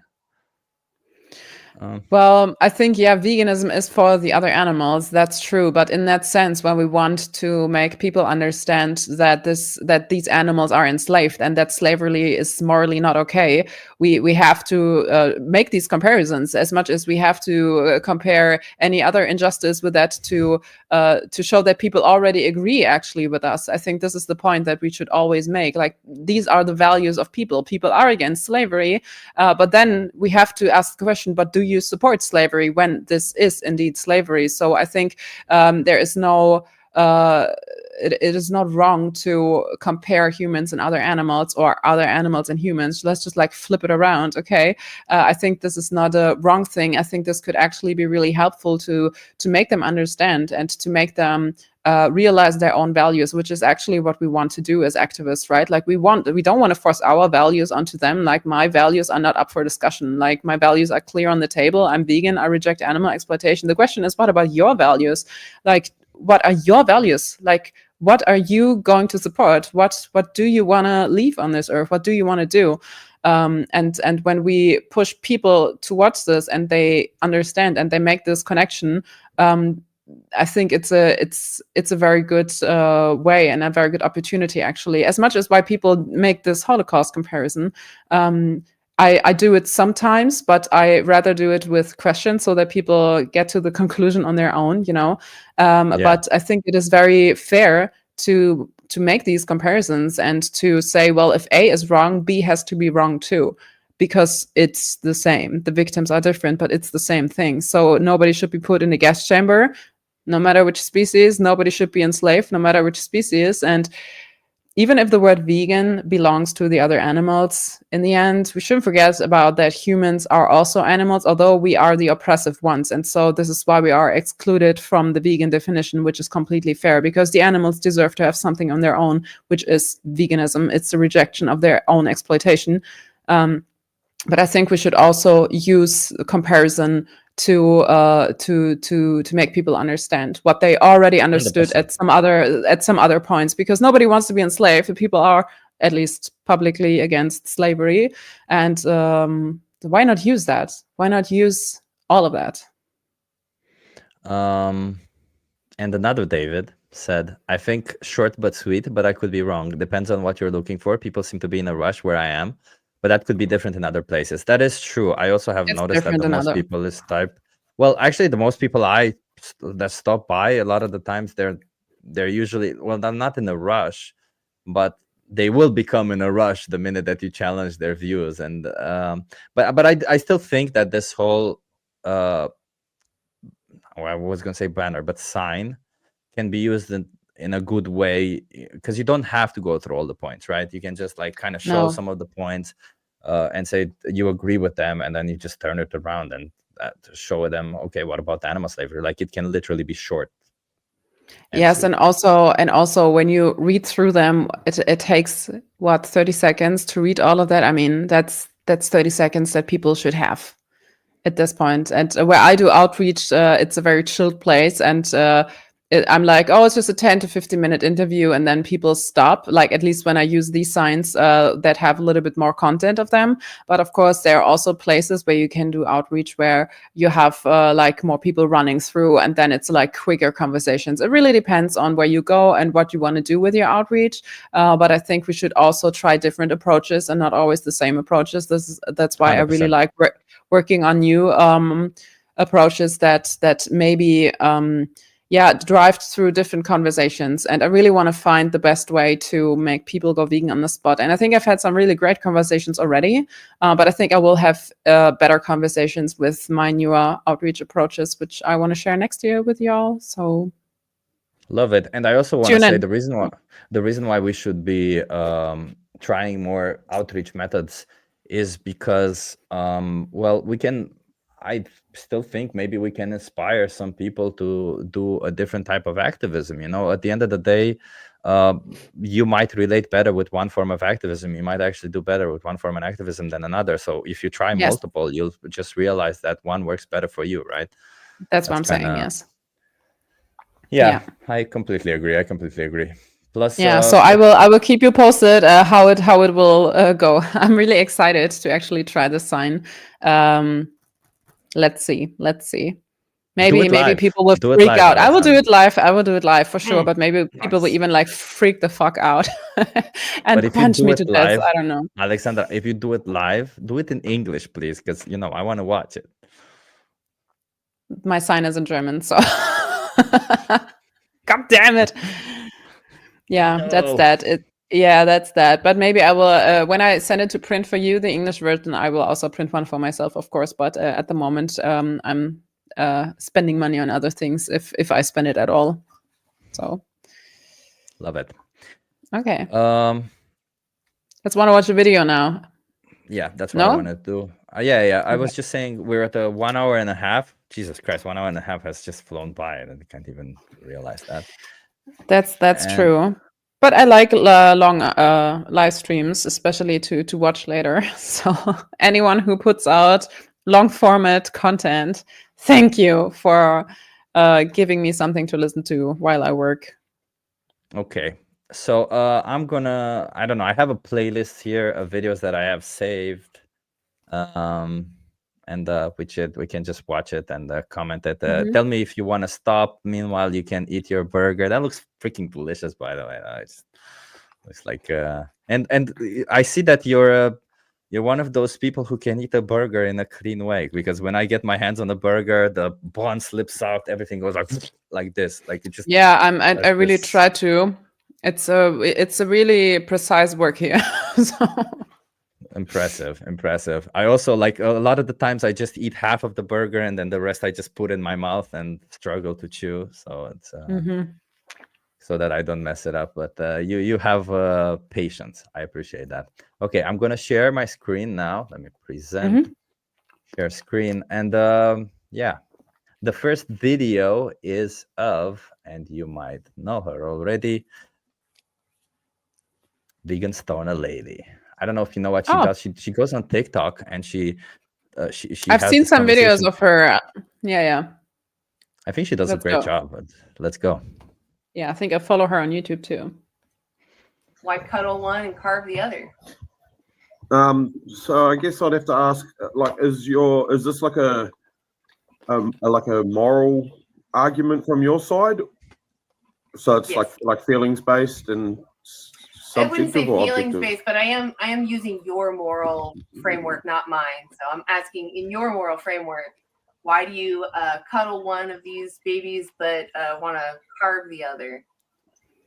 I think so I think domesticating any pet was silly. I think that was like a status symbol, like a wealth symbol originally. I don't disagree with you there. I think that was silly. Like, I've got to admit straight off the bat that, like, I'm a dairy farmer, so I've got 600 Jersey cattle, 3,000 sheep, Wait. 2 Scottish Highlands. I just want to, just because it sounds funny, you said that you're against the domestication of animals, but you have a ton of domesticated animals. For pets. I said for pets. I said domesticating pets. I mean, what's the difference, like, right? They're still being used. There's a big difference. Okay. There's a big difference. Go ahead. So when Sorry, but it's so funny. This guy is so ridiculous, huh? What is going on? What is going on? It's so silly. I've never heard of a dairy farmer against pets. Okay, that's the first time I hear it. Not just against pets, but against domestication of animals for pets. So when I say words, like, I am pretty careful about the words I use and how I like structure them. So, like, to misstate me frustrates me a little bit because it's a little bit disingenuous straight off the bat. We've only been talking for 1 minute, so I definitely said to domesticate pets. I believe that, I understand that a lot of farms aren't great, don't have great practices. Like, I can vouch. I'm a live streamer, so I can vouch that, like, our cows are spoiled. Like, our cows are galloping and running to me when I walk in the paddock. God. They have no problem walking into the parlor. They absolutely love it, and they love their life. If they were left alone in the wild, they would be lame. They would have mastitis. They would be in a lot of trouble. So, like, yeah, but I the think question that is, how did they get there? How did they get to my farm? Yeah. They were born here. Yeah, they were force bred, and they were selectively bred so that they overproduce things that you want. Well, to be fair, we just put our bulls out. I just uploaded a video the other day, actually. Our bulls. Right. Again. So if we did the same thing with humans, we would call that something. So what we would do is we would put humans into the equivalent of a farm, which would be a civilization like city society, and then they would, if wanted and if their nature wanted, they would breed. That's exactly what we do. No, but that's exactly what we do. They're in a society. What's the difference between a slaver? It's kind of funny to see these just how dissociated these Completely. dairy farmers are, right? Completely. From the reality that, like, literally, he said that it's the same as human society. Well, they live together on my farm, and they have a house here, and they live here, so it's the same as the city, right? What? And they're so happy. I mean, who isn't be happy, right? They would have mastitis otherwise in the wild. In the wild. Thank God. That was on my slavery sign too, where it says like, "Oh, they wouldn't be able to live without me or to survive without us." So this is why we take care of them. This is why we use them. You know what I mean? So, and there you go. Okay, let's see what happens. Having slaves, if not creating their own society, then. I will say that it's selective breeding. I mean, that's the genetic manipulation to make domestic animals and all the different types of domestic animals that we see today. I mean, there's so many different breeds of cows just within the dairy, let alone the beef arc. So, I mean, selective breeding, people are very, very careful where their animals are breeding too, because they want to develop beef. I can't speak on beef because I don't do beef farming, so but that's dry stock. Oh, then where do the boys that's different go? than dairy. But the boys, they go to either a processing plant to be processing. They're going to be harvested, right? Oh my God. They're going to a processing plant. They're going to inspect some products or something. Processing plant. Yeah. Be grown until they're large enough to be to that, or if they are undesirable at all, then they just straight away that happens. Like they may be alive for 20 minutes and then that happens. Nice. That happens. Yeah. What exactly happens? Happens. Can you walk me through it? They just walk into a knife. That's what happens. They accidentally walk into a knife. Oh my God, they're so delusional. It is really, really insane. Okay. Just so stupid, and so sorry. You think that's moral? Yeah, I see no problem with it. Okay, I think it's more moral than. I think it's more moral than raising it. I think it's okay. I think it's more moral than raising it with no need. You shouldn't be forced breeding them. You're making another being that has to be dependent on humans to be taken care of, and they overproduce. So even if they escape their slaver, they hardly have a chance to survive as they're wasting energy that you made them do. So you're enslaving someone, and you've crippled them. So do you think while in the wild before cows were domesticated, do you think they never bred, and do you think they never... I thought they bred and they only had enough milk for their young, so they didn't waste energy, because when you waste energy in nature, you have to gain it you're again. seriously misled. And that's then. hard. No. A cow's milk production does not depend on its hormones or feelings. It depends on the amount of food that goes into its mouth. There is no other application. It also depends on genetics. It's I was like, you're forgetting about the manipulation. Sorry, Lydia. Like if you're trying to tell me that a cow will produce 2 liters of milk per day because that's all its calf requires, then you're absolutely crazy. I mean, more natural breeds like bison and such, just produce. Do you know how much? But they're saying that. Do you know how much average dairy cow produces without any genetics? Just your average run-of-the-mill runt dairy cow with that's just random bull, random cow. Do you know how much? How many liters? They're still a dairy breed. I feel like they should have gone back to the whole because there was that part where they said that they killed the boys. And I feel like they should have pressed more on that. Yeah, I also have a different feedback, but I want to watch it till the end until I give it, because I want to see if they get back to a certain strategy in their conversation. Okay. Still a selectively bred dairy breed. It's not. No. There's no It's not a dairy breed, man. You're going to have dairy breeds. Whether you combine them, they're still specific. Okay. I don't mean, normally you like to could- step you outside could- of Western you could society, milk- but I let's guess go to you the Middle can. East then. Let's go to the Middle East where they don't dairy their cows and they don't butcher them, right? Let's go there. Let's not.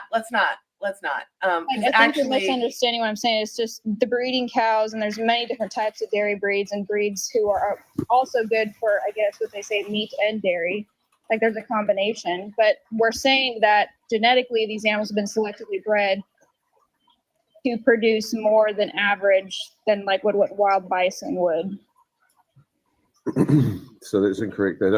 They've been genetically selectively bred to pick out certain genetics to make hoof traits better so that they don't get lame, so that they don't suffer, to make udder control better so they don't get mastitis and other things. Like, you guys actually don't know what you're talking about. You've just heard a few things. I'm a farmer. Like, come on, man. I mean, they selectively bred, like the Holstein cow's udders get so big. I've never seen a bison have an udder like a Holstein cow. There's genetics involved. You've never seen, or it's not possible. it's not possible. In the wild, you have to conserve your energy. To overproduce milk and eggs and anything else is a waste of energy. I think that's not a good point to make. I think it doesn't really matter. I think it doesn't really matter, even if they were selectively bred or not. I don't think it matters that much. But I think they're trying just to make a point and saying that it's a natural fallacy point, though. I think it's not a good point to make, and it's also getting back on the treatment. Like, oh, if we would not selectively breed them, but breed them so that they have smaller udders, would it be better? I think this is not an abolitionist stance in the. Okay. If they don't selectively breed them, then it's okay. No, it's not exactly. Yeah. It's a very good point. Yeah, so maybe it would have been better to go down the. I'm sorry. Go ahead. I just personally would have gone down to see what happens to baby boys, and then gone down. Then how do you justify doing any of it to animals? But it feels like the reason why I would have gone down that would have been because I feel like whatever he does to animals, he feels like it's okay, right? So you can't really pester him on, hey, what you're doing to animals is wrong. And no matter how much, you will just get this whole I say, you say thing. So it would just be like a contradicting each other when he wouldn't really get the point. So then that thing about what happens to boys, I think like that's something you can pressure him on, and then from that, go back to the whole point where you're like, yeah, but then any of it okay? I think this, in my opinion, that's a little bit like so far away from the actual source of the problem, and the source is that these animals are legally our property. They are our slaves. They are enslaved by definition. Like, they are legally our property even. And this is why I have to say right now, okay, I really don't even like the introduction, like the background and the pet versus the farmed animal. I really don't like it, because it makes it seem as if so-called pets are excluded from this problem, but they're not. Like, even our cats, they are my property legally. Like, I'm owning them, even if I don't want to, but I'm legally owning them, which and when we look at the pet breeding industry, like those animals are not excluded from the problem. They are still seen as they just let me put it this way, they just have a different label. So these animals, they're lucky enough to have the label friend, but as soon as an animal is not fulfilling this label, we throw them out. As soon as a 100%. dog is not behaving in the way that we want to, if they're savage, which we categorize as something bad, hence why we say, oh, these savage wild animals, something bad. Oh, you're acting like an animal, you're acting, you know what I mean? It is put in a category that is negative, and these animals are not excluded from the problem at all. They just have a different label, and the label is there to fulfill our needs in the end, because we have pets. Most people buy pets from breeders because they don't want to be alone. They want to have entertainment. They want to have someone to cuddle. They want to have, they're not doing that in the interest of these animals. Whereas when you rescue someone because you have the resources, of course, it's a little different. That's why I'm having a huge problem with this start of the conversation. I will say something afterwards to it, but I think it's always a little bit risky to make it seem as if animals are free from oppression and enslavement and exploitation when they are clearly not. And so I think no. it's not tackling the root of the problem at all. 100%. I think the reason Yeah. why that background is there, it's more than anything for to trigger people, right? To watch, Of course, it's like a little bit pet entity. I know, it's a little bit pet entity, because if people have a good connection to their pets, what not even all pet owners have, you know, they don't. Some people don't even view them as personalities, but just as a pet, as it who. Like this, it is living here with me. I've heard people talking about their pets as if it were an object, like literally. So, but if people have a good connection, and if they have it, it's called like the pet entity. So you can like, why do you accept your pet as a person but not the other animals? What's the trait difference? So that's a little bit the entity on pets, but it doesn't work all the time. Yeah, I think James makes a good point. But that backdrop just does a good job of starting dialogue. That's the whole idea, right? It's about starting dialogue. Of course. Like, I think we should always clarify still that animals are not in a much better position than all the other oppressed animals that are legally our property. So I think like she agreed with him when she said that pets are not that she disagrees with pets, but maybe she should have gone more in detail into that. But as we said, we only have a couple of minutes. But let's finish this and see where it goes. Like, so you think that a cow's like, all right, I've just produced like two quarts of milk, and that's all I need to feed my baby today. Better turn the tap off. No, like, is that seriously what you think happens? I think they evolved to produce what they needed to, and we took a hold of them and manipulated their genetics. That's what I think happened. Oh, that's what. Well, what actually happened, just to correct for people watching, selective breeding literally means that when a cow is born, the cow that produces more milk, the cows that produce less milk were killed, and then the cows that produce more milk are the ones that reproduce more. That's what selective breeding is. Hence why the cows that produce more milk were favorited. So it's just like natural selection, but it's artificial. It's the natural selection in nature. It's nature selects the ones who have the highest chance of reproducing. But in this case, the highest chance of reproducing them is because we choose to reproduce them. We only choose them based on traits that facilitate us, and that is how much milk they produce, right? And also what he said, like after we've made them make as much milk as possible, and then they started having issues, right, with the hooves, with the mastitis and all that, then you reproduce to not have those issues. So that's kind of how they selectively bred them. Yeah.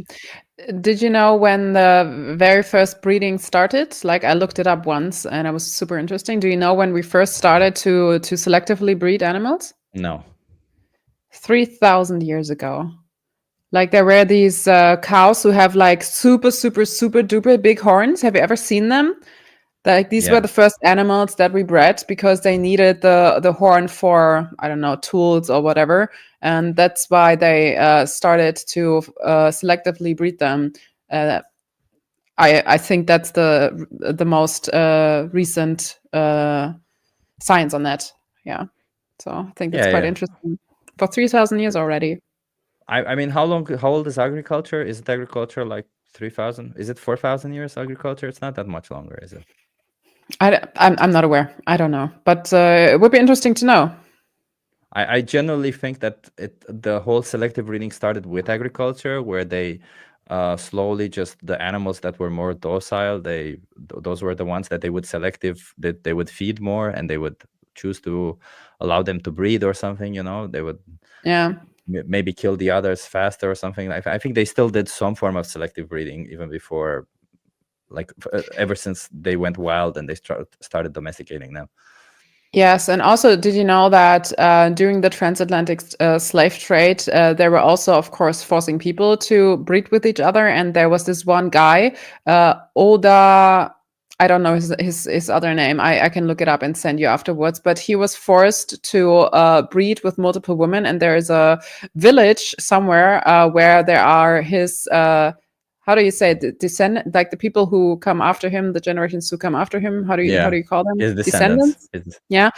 And there's a village where like most of the people are descendants from him, and it's really, really insane because he was forced to breed with like 300, 400 women or whatsoever, and there's even a movie about him, I think. But that's really, really insane. So they literally were doing that as well. Like yeah. It is absolutely like the transatlantic slave trade is so freaking what the fuck that actually happened is so fucking mind blowing. I don't understand how humans can be like this. I really don't. I don't get it. And also, I just read a comment. It's true we should not say pets because these are just our house slaves. So, but in that manner, I just used the euphemism. It is. I usually call them pet companions or animal companions. I think like if I ask people about animal companions, they won't really understand it. So I call pet we should companion. just say like rescued animals because rescued animals. anything else would maybe mean that buying from a breeder is somewhat okay, but it's just like rescuing animals. When you have the capacity, just go for it. But yeah. So I think it's either rescued animals or house slaves, no matter what. But still, our cats are my property, so still enslaved in a way, not legally. Yeah, of course, I'm not treating them as my slaves. That would be insane. Exactly. Yes, but yeah, still, yeah. Okay, so let's go. Selective breeding of animals for farming has been practiced for thousands of years, dating back to the dawn of agriculture. The process had begun approximately 10,000 to 12,000 years ago during the Neolithic Revolution, when humans transitioned from hunting and gathering to farming and animal domestication. Yeah. How many years ago? First, 10,000 to 12,000 years ago. Okay, and that's crazy. So it's kind of how I said also, kind of like how we're discussing. So the first things they wanted traits such as temperament for easier handling on domestication, then size and strength for tasks like plowing and transportation, then milk, meat, or egg production to improve food supply, and wool and hides for clothing and materials. Yeah. Sad. Great. Yeah. Okay. Let's 0 out of 10. Yeah, let's go. What you think happened? Oh, that's cute, but that's not what happened. The cows have It doesn't always matter what happened because today we know that humans can thrive on a plant-based diet. We know that humans can thrive on a plant-based diet. So it's unnecessary to use animals at all. And in fact, we would feed the whole population and more if we stopped wasting our resources on enslaving sentient beings for taste pleasure. He's being disingenuous. With all due respect, No, you're being disingenuous though. Like you're denying that selective breeding happened to make dairy cows happen and to make specifically meat cows happen. And I used to have both cattle. We did not let our meat cows crossbreed with our dairy cows because the offspring were not the same line. It's selective breeding. You're not just throwing all of your cows out in one meadow and just letting whoever breed who. There's a very selective process. Like some of these bulls are studded out for thousands of dollars to get their sperm for artificial insemination. They want specific breeding lines. Yeah, exactly. Honestly, a little delulu to think. It was just I had someone once tell me that they were catching wild chickens, and I'm like, if they're producing eggs every day, those were not wild chickens. Those were someone's chickens that they let go. That is not. Yeah. I feel like this isn't her best conversation though. Yeah, true. How would you have tackled this one? Let's go this way. As I said, I would have tackled it more on the core issue itself, like how is it justified to enslave others and to view them as resources when we cannot do it, and how is it justified to do it at all? Like if I'll we be the would farmer. I'll be the farmer. But I'm not enslaving them at all. They're living better than I am. What do you mean? They get to stay all day. They don't do anything. They get fed and they run around on the field doing whatever they want. Yeah, so but what you're doing with these animals is not in their interest, it's only in your interest, right? So you're breeding them into existence very selectively, as she said, but it's not even the point, but you're breeding them into existence. They wouldn't be here without you, and you're not doing that to make them a favor. You're doing that to exploit them, to oppress them, and to take something from them that is in your own interest, for your own benefit, to sell it, to make money from it, or even to consume it yourself. So viewing animals as resources is oppression. And if you wouldn't want to be in their position, why are you forcing that onto them? Like these I treat animals them are like my own children. What do you mean? I treat them like my own Oh, children. I I'm literally calling the give them child everything. child protection service right now. If you treat your own children like you treat your animals, like a child protection service, let's go.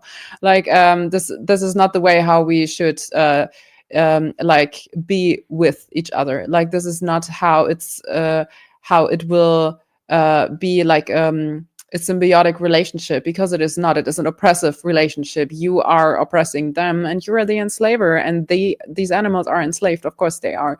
And so they have no saying in that. They're just as good for you as long as your desires are fulfilled, as long as your interests are covered. And of course you treat them as good as you need, as good as you have to, because a sick cow won't bring you any money, won't bring you any milk, won't bring you any whatsoever.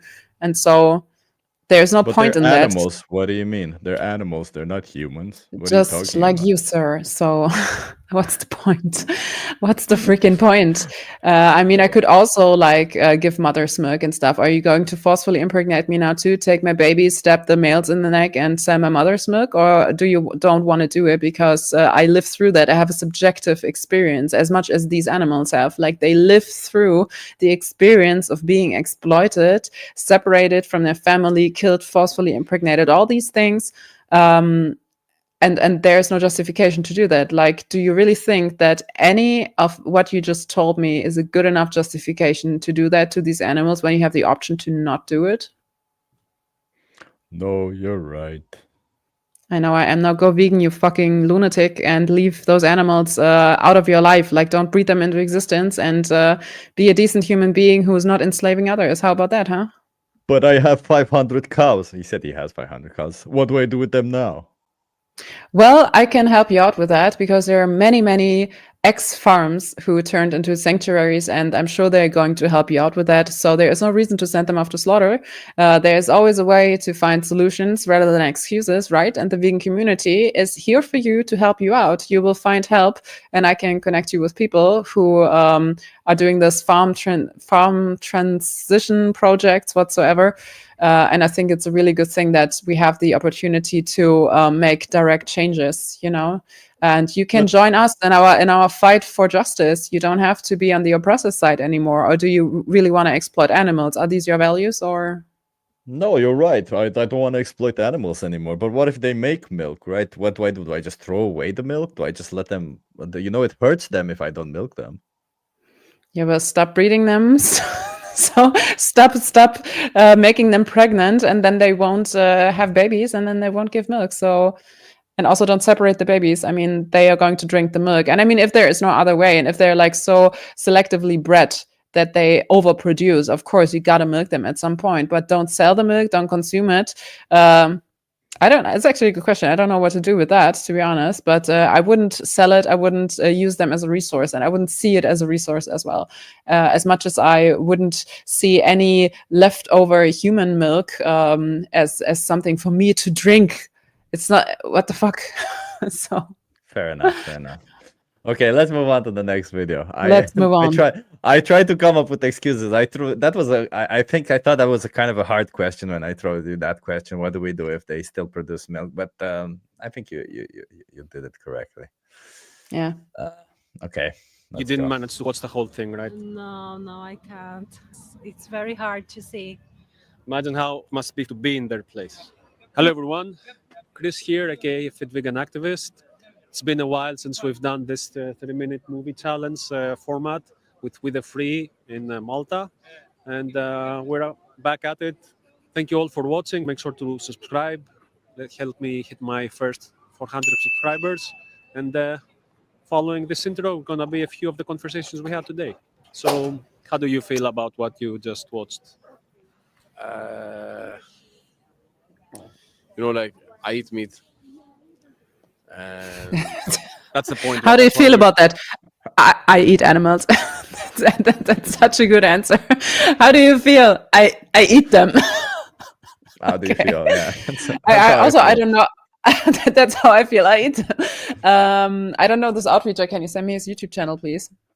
On WhatsApp would be great, so I won't forget about it. Fit vegan activist. Yeah, I have not seen him before, so.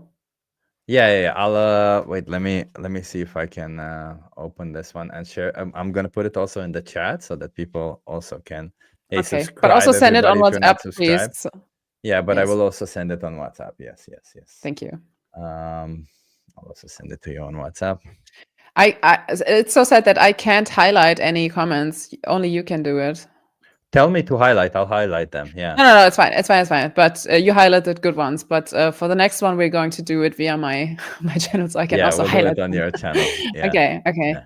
Let's go. But Alexandra, you can just yell, "Hey, buddy!" Highlight that. Hey, buddy. You can call me buddy. No, Yeah, I try to read some of them, but sometimes they're going so fast, and I want to listen to you, and it's just like, but yeah, let's go. I want to see what he's going to Showing say. it because we know people eat meat and products that come from animals. So we're showing you what happens behind the scenes. I didn't know. Most of things that they saw, I think are like too much, because I think can be like, I know, if everybody stop to eat meat, it's gonna be. Do you mind if I put it at No. 2x? Let's. Yeah. It's fine. I can understand. It's fine. Okay. I watch most of the videos like this. So. Okay. No more of these things, but will be possible. I think It's impossible, you say. I think it will be possible.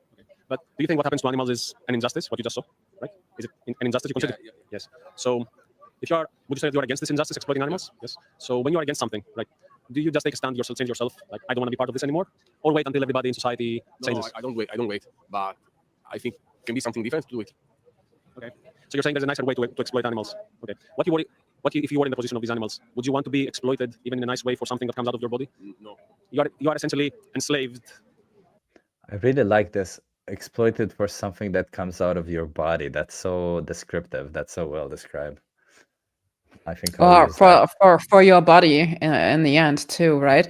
Also, Yeah. Hi Vegan Stoner Lady, we just reviewed a video of you. You have to rewatch it then. So I think there's another one of hers in somewhere in the playlist. So Okay, let's go. let's go.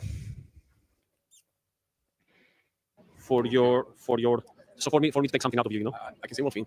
I think like most of these animals, they don't wanna be alive if you don't ask. If you don't ask the meat, nobody gonna do something to. You're saying that they would not exist in the first place. Yeah. Okay. But right now we breed them into existence with the only purpose to exploit them and then eventually kill them at a fraction of their natural lifespan. Wouldn't it be better if we just stop doing that and let animals be free? Yeah, if there is something different to it. There is something different. Have you ever heard the word vegan? I know, but it's not the same. It's not. But veganism is not about the diet; it's about the mindset. So it's a mindset that rejects the idea that animals are here for us to exploit. And once you have that mindset, then you adopt certain practices, right? So you say that the food is not the same, but if you do some research, you will see that there are many plant-based options that taste not exactly the same, but very similar. Even in Sardinia, where I'm from, there are a lot of Mediterranean diet. It's not all meat. Yeah. Like me, I eat meat like three times a week. The rest, I like vegetables on fish. That's gonna be the same. Because I don't trust much like the research, like the chemical that they want to sell us. An appeal to nature again. Yeah. I think I'll set it to 1.5 because when he talks, I don't really understand what he's saying. Not when vegan. When this guy, I don't know what his name is. Not that fit vegan activist does. Playback speed 1.5. Chemical in which sense? The Beyond Burgers and stuff. Yeah. You don't have to eat that stuff if you don't want to. It's just a replacement for meat. For people to. So if you object what happens to animals, this industry exists to give you an alternative that tastes the same way, more or less, right? But you don't have to. All we're asking here is that you stop exploiting animals, that you realize that you are personally responsible for what happens to animals. And until you become vegan, you will still continue to participate to animal exploitation. What do you think you can do about it? I think I can't for now. I can't stop, but I can reduce. And it's gonna be a long discourse. because also if I need vegetable like antibiotics and like how they work on the ground, for me it's like medicine. That for vegetables or for meat? For vegetables. You mean pesticides? Yeah. Okay. We can go to talk like hours. But You can find foods that are free, let's say, from pesticides, but even most of these farmed animals, factory farmed animals, they're also pumped full of antibiotics, and they eat the same. Most of them are herbivores, right? So they eat the same food that is full of pesticides. Yes. Yeah, this is worse than that. Yes. So you can't be perfect. You can do your own research when it comes to nutrition and being free from chemicals, but there's a simple choice that you can do when it comes to animal exploitation. I mean, all food is chemical. Whatever. I don't want to be a dick. Yeah, I Be think vegan and that's a stop very seeing weak animal- point. Yeah. As things for you to use, that's because that's the reason all of this is happening. The big farms, many years ago, before there were big farms, there were small farms, but we had the mindset that animals are here for us to exploit, and that's how we eventually generated factory farms. If we stop viewing animals as resources, then we will get rid of that problem of factory farms. All right. Well, grazie. I don't like that he said that then we'll get rid of that problem of factory farms. Yeah, I agree. I think like it should have been, we get rid of that problem, farming animals, full stop, or something. Well, we should go on eye level with these other animals, not view them as something to exploit. And that's that. I also do like your question on how many more animals should be exploited. That's the question that you have to drop all the time, I think. Yes. And also the questions that I stole from you, that are you aware that you are like complicit in animal exploitation as long as you're not living vegan? Yes. Okay. And you are aware that you can stop immediately? Yes. I think in combination with the question of how many more animals, these are really key questions that we should always ask in the end, because Good point. it's yeah, I think the three in combination can work wonders. Yeah. Okay. Let's see. No, I don't need it. Just watch it. If you're free, if you're open, you can take a card. There are 3 movies in here. You didn't. Also, one thing that we discussed at We the Free this Sunday was very interesting perspective about giving cards. I still haven't done it yet. It's still my mind is still not in that place, but it's a very good idea. We have this 24/7 coaching on the card, free. And when we give the card, we don't say, hey, if you want resources, we say, this will give you free 24/7 coaching. Yeah. It's like Yeah. giving them, hey, this is a prize that I give you. This is something that you will want. It's something that, Yeah. hey, I'm not just, you're not doing me a favor when you're taking it. You're doing yourself a favor. That's kind of the idea Yeah. what we're trying to. Tier Emanzipation seems like a German account. Hello. Also, Chip, I Yeah. really have to go to the toilet for 5 seconds. Should I go? No? What do you mean? Should I just You don't wear a implode? diaper? No. Okay, you have to entertain the people. Entertain the Yeah, people go. and have a look Go, at go. tofu. Here we go. Tofu. Yeah. Okay, go. Oh, tofu. Okay. Here, there you go. Go to the bathroom. Yeah, everybody, we're taking a little break. Yeah, I also have to go to the bathroom, by the way. So if you have some questions, shoot them now. Now's the time. Shoot them questions. You got 10 seconds, 3 minutes. 3 minutes and 20 seconds. I don't know. Just shoot some questions if you want. If not, I'll just tell you that I don't know if you noticed that I changed my sign in the background now with an H. You can't really see it, but the H wasn't properly painted. I painted it yesterday. Yeah. See what's happening in the chat. Oh, I see in the chat we have a troll. Lobsters do not have brains, said Rage. I think that can easily be searched, huh? Do lobsters have brains? Yes, lobsters have brains, but their nervous system is quite different from that of humans and other mammals. A lobster's brain is very simple and located in its eyes. It consists of a series of ganglia. So no, there you go. It's so easily to debunk these things, man. Why even say lobsters do not have brains when you can just easily do a Google search? Lobsters Chip. have brains. Chip, remember what I told you in the beginning of the stream.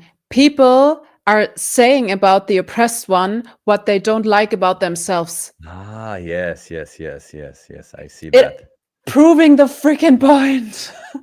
Fair enough. Very good point. Animals don't have morals, right? And they're not intelligent, right? Yeah, and they don't have brains, right? So, yeah, it's freaking like this. This is so freaking funny, honestly. Yeah, It's so and it's so also ridiculous when they make statements. I like literally, it takes half a second to Google and find out. That's just insane. ChatGPT. I mean, for the basic stuff, it's very good to just drop the questions about basic biology. Okay. Let's see. Okay, let's go. Let's go on. I also have to go to the bathroom, but I'll go after this conversation. I'm gonna let manage to watch the whole thing, right? No, I can't. It's very hard to see. It's very hard to see. Yes. Imagine how it must be to be in their place. By the way, see, he couldn't watch the 3-minute video. Do you think she could watch Dominion?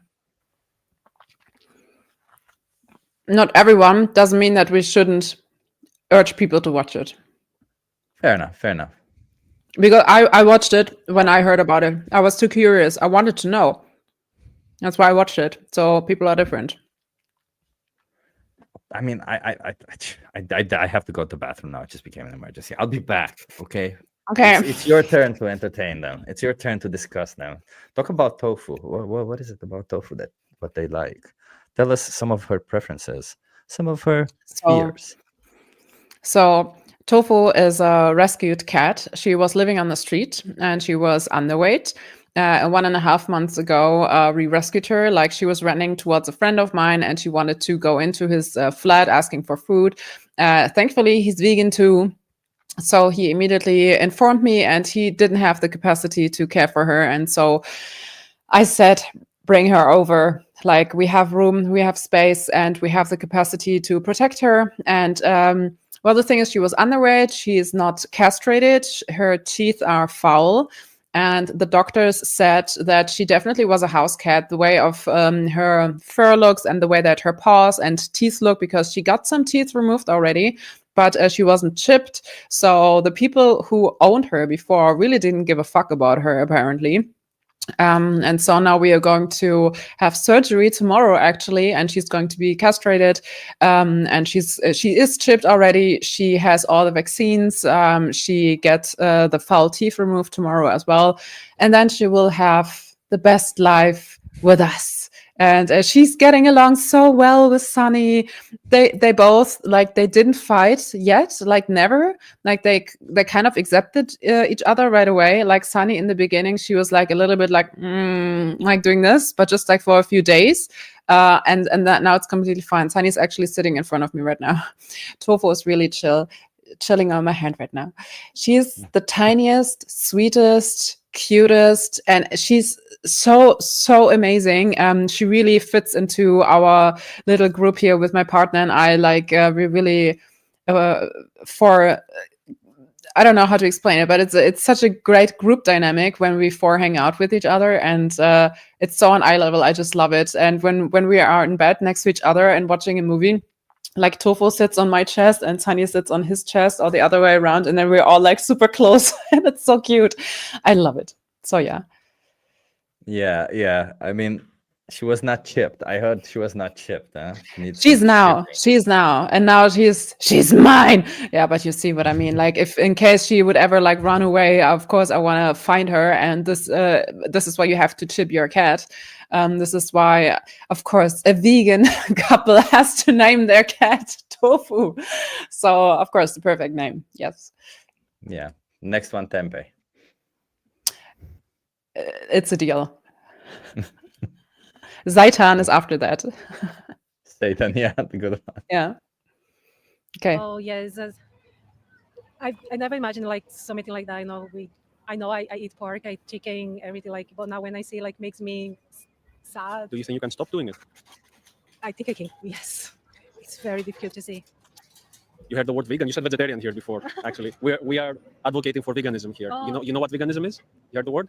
Yeah, I know, but Many people think it's a diet. Uh-huh. The diet is a practice. It's more of a mindset. Yes. Yes. So you stop seeing animals as things. Yes. You see them as individuals who deserve their own freedom and their own life, and you leave them alone. Yes. Once you decide that, then being vegan, eating a plant-based diet, is easy. Yeah, exactly. Well, thank you for sharing me, because I never imagined something So like what are you going to do now that you saw it? I need to try to stop it. You need to stop it. Yes. You will be vegan. Yes. Yes. Yes. Okay. Perfect. Yes. Nice. Thank you. I'll give you a card. There are some resources on our website, and there are some documentaries very hard to watch, but you don't have to watch the graphic stuff. If you want, there's a challenge. Yes. There's a challenge called Challenge 22 that you can sign up for 22 days of free support on how to become vegan, and then the rest is just a habit, and you will no longer be responsible for what happens to animals. All right. Okay. All right. Thank you. So, How did you feel about that? I mean, it's great that she wanted to go vegan. I think that's always the outcome that we want to have, and it's always nice if people ask for information. I was also reading a little bit the comments, and did you pick anything up that I missed?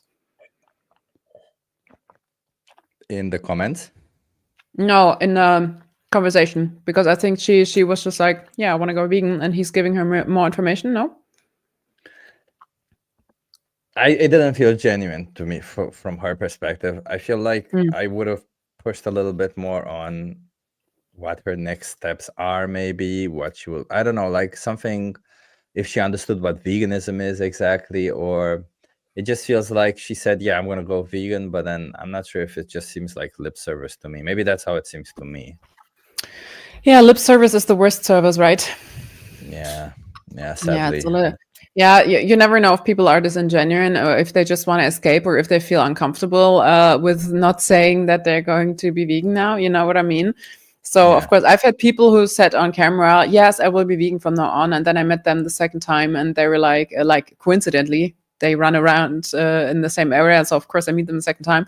And then they're like, oh, no, I'm not, blah, blah, blah. And then my approach switches a little bit, because then I'm just like, what the actual fuck are you doing? Like, it's insane. But some people who really went vegan on the spot, like you see them also, and they are really thankful. They message you, people going vegan because you hand them out a flyer at the perfect time. Like when I'm on the train, I always like try to get in conversations with people, because then they're on the train having time to read the freaking flyer and talk to me. And I turned some people vegan this way, which is really, really nice. So you never know. You really, really never know if people are genuine or not. Yeah. I feel like the question that, of course, how many more animals should be exploited for you before you make this change, is something that works even when people say they'll go vegan. And because if they start saying, oh, that's, I don't know, 0, if they say 5.5 animals. I mean, I had this kid who was joking around in the live stream. It was like, I don't know, 1 or 2, something like that. Yeah. But his mom said that he was joking. Yeah. I mean, overall, I think it's a good conversation, but I just feel like she kind of escaped the conversation. She didn't really want to go more into it. So yeah, I felt like she just wanted to end the conversation. That's kind of what it felt like. Yeah. Yeah, because when we get people into the conversation and then they know what they're in, they want to get out maybe in the nicest way. And this is why some people are doing it like this. It can be, but you never know. Maybe you it's never something know. That's also true. And maybe that's something that the next day when she reflects on that and there's still questions unanswered, and then she looks into it herself and then she goes vegan. Like there is no way of like really knowing what will happen after the conversation or what is going on in these people's mindset. We just have to think the best of them in that sense, because anything else would also be a little bit unfair, you know. Maybe she really wants to, but is completely confused at the moment because she wasn't aware. You know what I mean? People react differently. I've had people who I watched Dominion together with, and they were giggling the entire film through because they were so insecure. Yeah, but they didn't know how to handle it. They didn't know how to deal with it. And so they were starting to talk, to look away, to just like be a little bit like super nervous about it because they never have been confronted with it. They don't know how to deal with it. And so people react so differently. And as much as I got angry and I cried my freaking soul out the first time I saw the footage, there are people who react in a different way and you can't really blame them. unless they don't go vegan after that, because fuck y'all, if you've seen Dominion and you're not vegan, just out of my sight. It's absolutely insane. Yes. So it's I cried also when I first saw it, so I get it. yeah. Well, I didn't even see it the whole thing. As I said, 5 minutes and I was crying. Yeah. So it's it is a freaking, it is gore. It is just like pure gore. It's and gore, yeah. I've never seen anything more traumatizing than Dominion. And I was just reading comments. They're gone now, but I've read some comments about antinatalism, and you know, I think we should not bring that up in front of non-vegan people. Although, from my personal perspective, it makes sense. I'm also an antinatalist, so I don't want to have children, and I don't understand how people can, why, like, adopt, don't shop. Same as for humans. I don't know, but it's my personal. We were talking about it when I was visiting you. So yeah. But I don't think you're an antinatalist. I don't think you're an antinatalist. Well, I actually am, because I really don't get why people have children. I cannot relate, and I think it's also very irresponsible. Like, there is no unselfish reason, in my opinion. Please don't hate me, okay? No, I agree with you on that. Bringing someone else into existence who is definitely going to have a subjective experience that entails suffering, guaranteed. So for me, it's just like, why should I do that, especially in the state of the world right now? But we should not link that with veganism. It had nothing to do with it. It's 100%. Just it's a similar line of logical thinking. Of course, like, the way you end up there and why you end up there is, of course, a similar one, why you should not breed animals into existence to exploit them and so on. But when we say that in combination with vegan messaging in front of non-vegans, they will not listen to us anymore. And they will think that we are completely insane and crazy, and we should not do that. This is why I don't talk about that publicly, like as now here, but I don't do that in my outreach. I don't do that in my activism, because this is my personal decision and my personal view on this. I really pity every newborn I see. I'm just like, I'm so sorry. Like, you will have to live with in this world even longer than I do, probably, and you will live through so much more shit. Like, I'm so sorry. I'm just very sorry for them. So yeah, I mean, I don't agree with the idea that we shouldn't bring somebody into existence because of the suffering. I don't think that's fair. I don't think suffering is bad. I just don't care about suffering that much. Isn't it inherently bad? That's why it's suffering.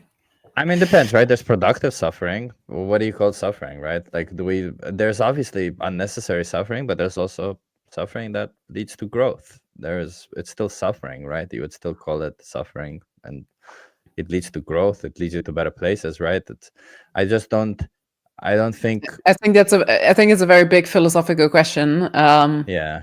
And I think depending on from which side you look at this coin, it can be something that brings you forward and that makes you grow, which in the end is good. But the first impulse of suffering is something that we don't want. Like, I don't want to suffer. Honestly, I don't want to have pain.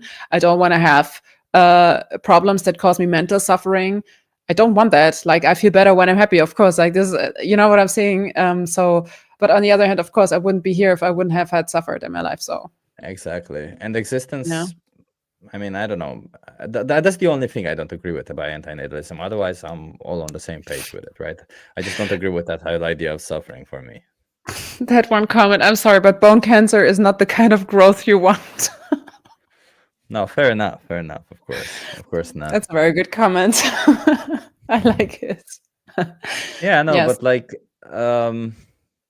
so you're an antinatalist. Let me ask you this: do you wish you had never been born?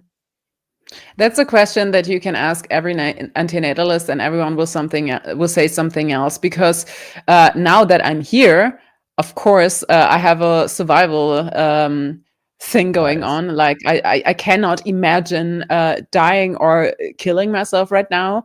I cannot imagine that. As much as I cannot imagine to not be here. Because before I was born, I wasn't here, and I wasn't aware that I wasn't here, you know? And so I can't zoom back to that state because now I'm here. So it's a very hard question to answer, because if I say, yes, I wish I would never been born, that means, oh, I want to kill myself. I don't want to be here. I hate my life. It doesn't mean that. It doesn't mean Okay. that. Like, it's different things, right? I wish I was never born just literally means that my existence isn't something that I desire. I will go with it. I will not. But the thing is, now that I'm here, I'm an animal, you know, so I have a survival. I don't want to call it instinct, but of course, this is how my body biologically is made, you know. So it's very hard to answer this question because everything in myself is just like, you want to stay alive, you don't want to suffer, you don't want to die, stay alive, don't kill yourself. You know what I mean? And so to answer this question, I would really have to zoom out even more, and I think I'm not able to do that, quite frankly. I think that it would not have made such a big difference if I wouldn't have been here. But on the other hand, maybe it's good that I'm here. Maybe I will be the person who makes Germany vegan in 30 years. Fingers crossed. I'm working on it. But you know what I mean? Like, you never know. But would that be a good justification to bring me into existence when you know that, or when you don't know it? Like, you cannot put this on anyone and expect them to fulfill a certain thing here just to justify their existence, because that would be exploitation. So, of course, but if existence would be a choice, right? If existence could be a choice, it's only a choice that you can have after you exist. Of course, you can't have a choice whether you exist or not if you don't exist. But if you could choose whether to exist, continuing existing or not, wouldn't you say then that existence is something that is okay to be done? I mean, I think that the problem when it comes to suffering, the problem isn't the existence, is the fact that some existences are plagued with a lot of suffering, and those people should be able to end it if they want to end it in a whatever humane way, whatever.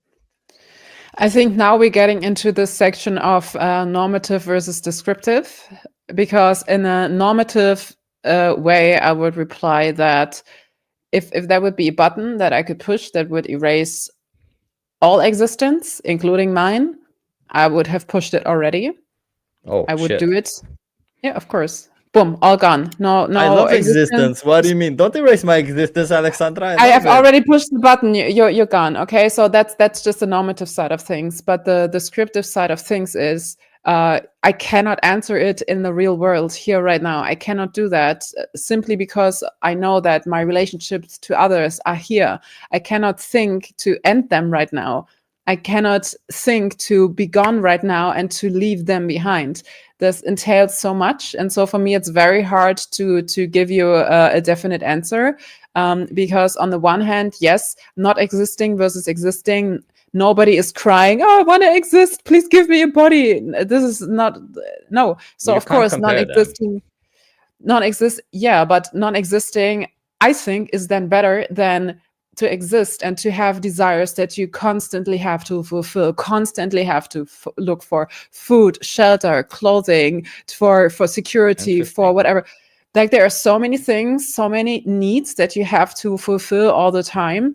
And it's a little bit of a struggle sometimes. And it's a little bit annoying, because when will we ever stop to have to do the laundry and the dishes? When we die, that's when. I fucking hate it. So, I love doing laundry. What do you mean? It's the perfect day when I do laundry. It's my best day.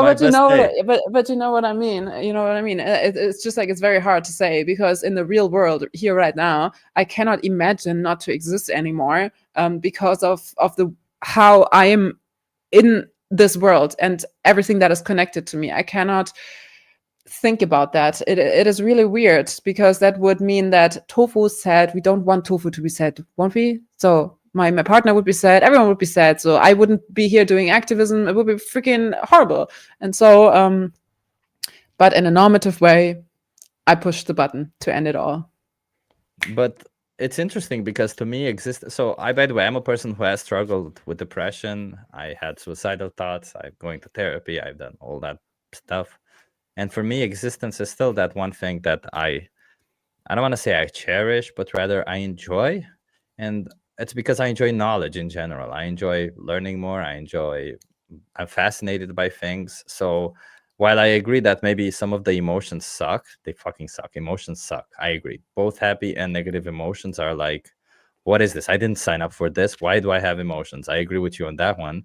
Why do I have to do taxes? What the fuck? I'm not here, but I have to. I hate it. So many things that have to be done forever. it's a freaking nightmare, to be honest. Who made Yeah, this but then freaking societal system that we have to all live in and go to work and stuff? Fuck that. I hate it. I have to do it until I die. What the fuck?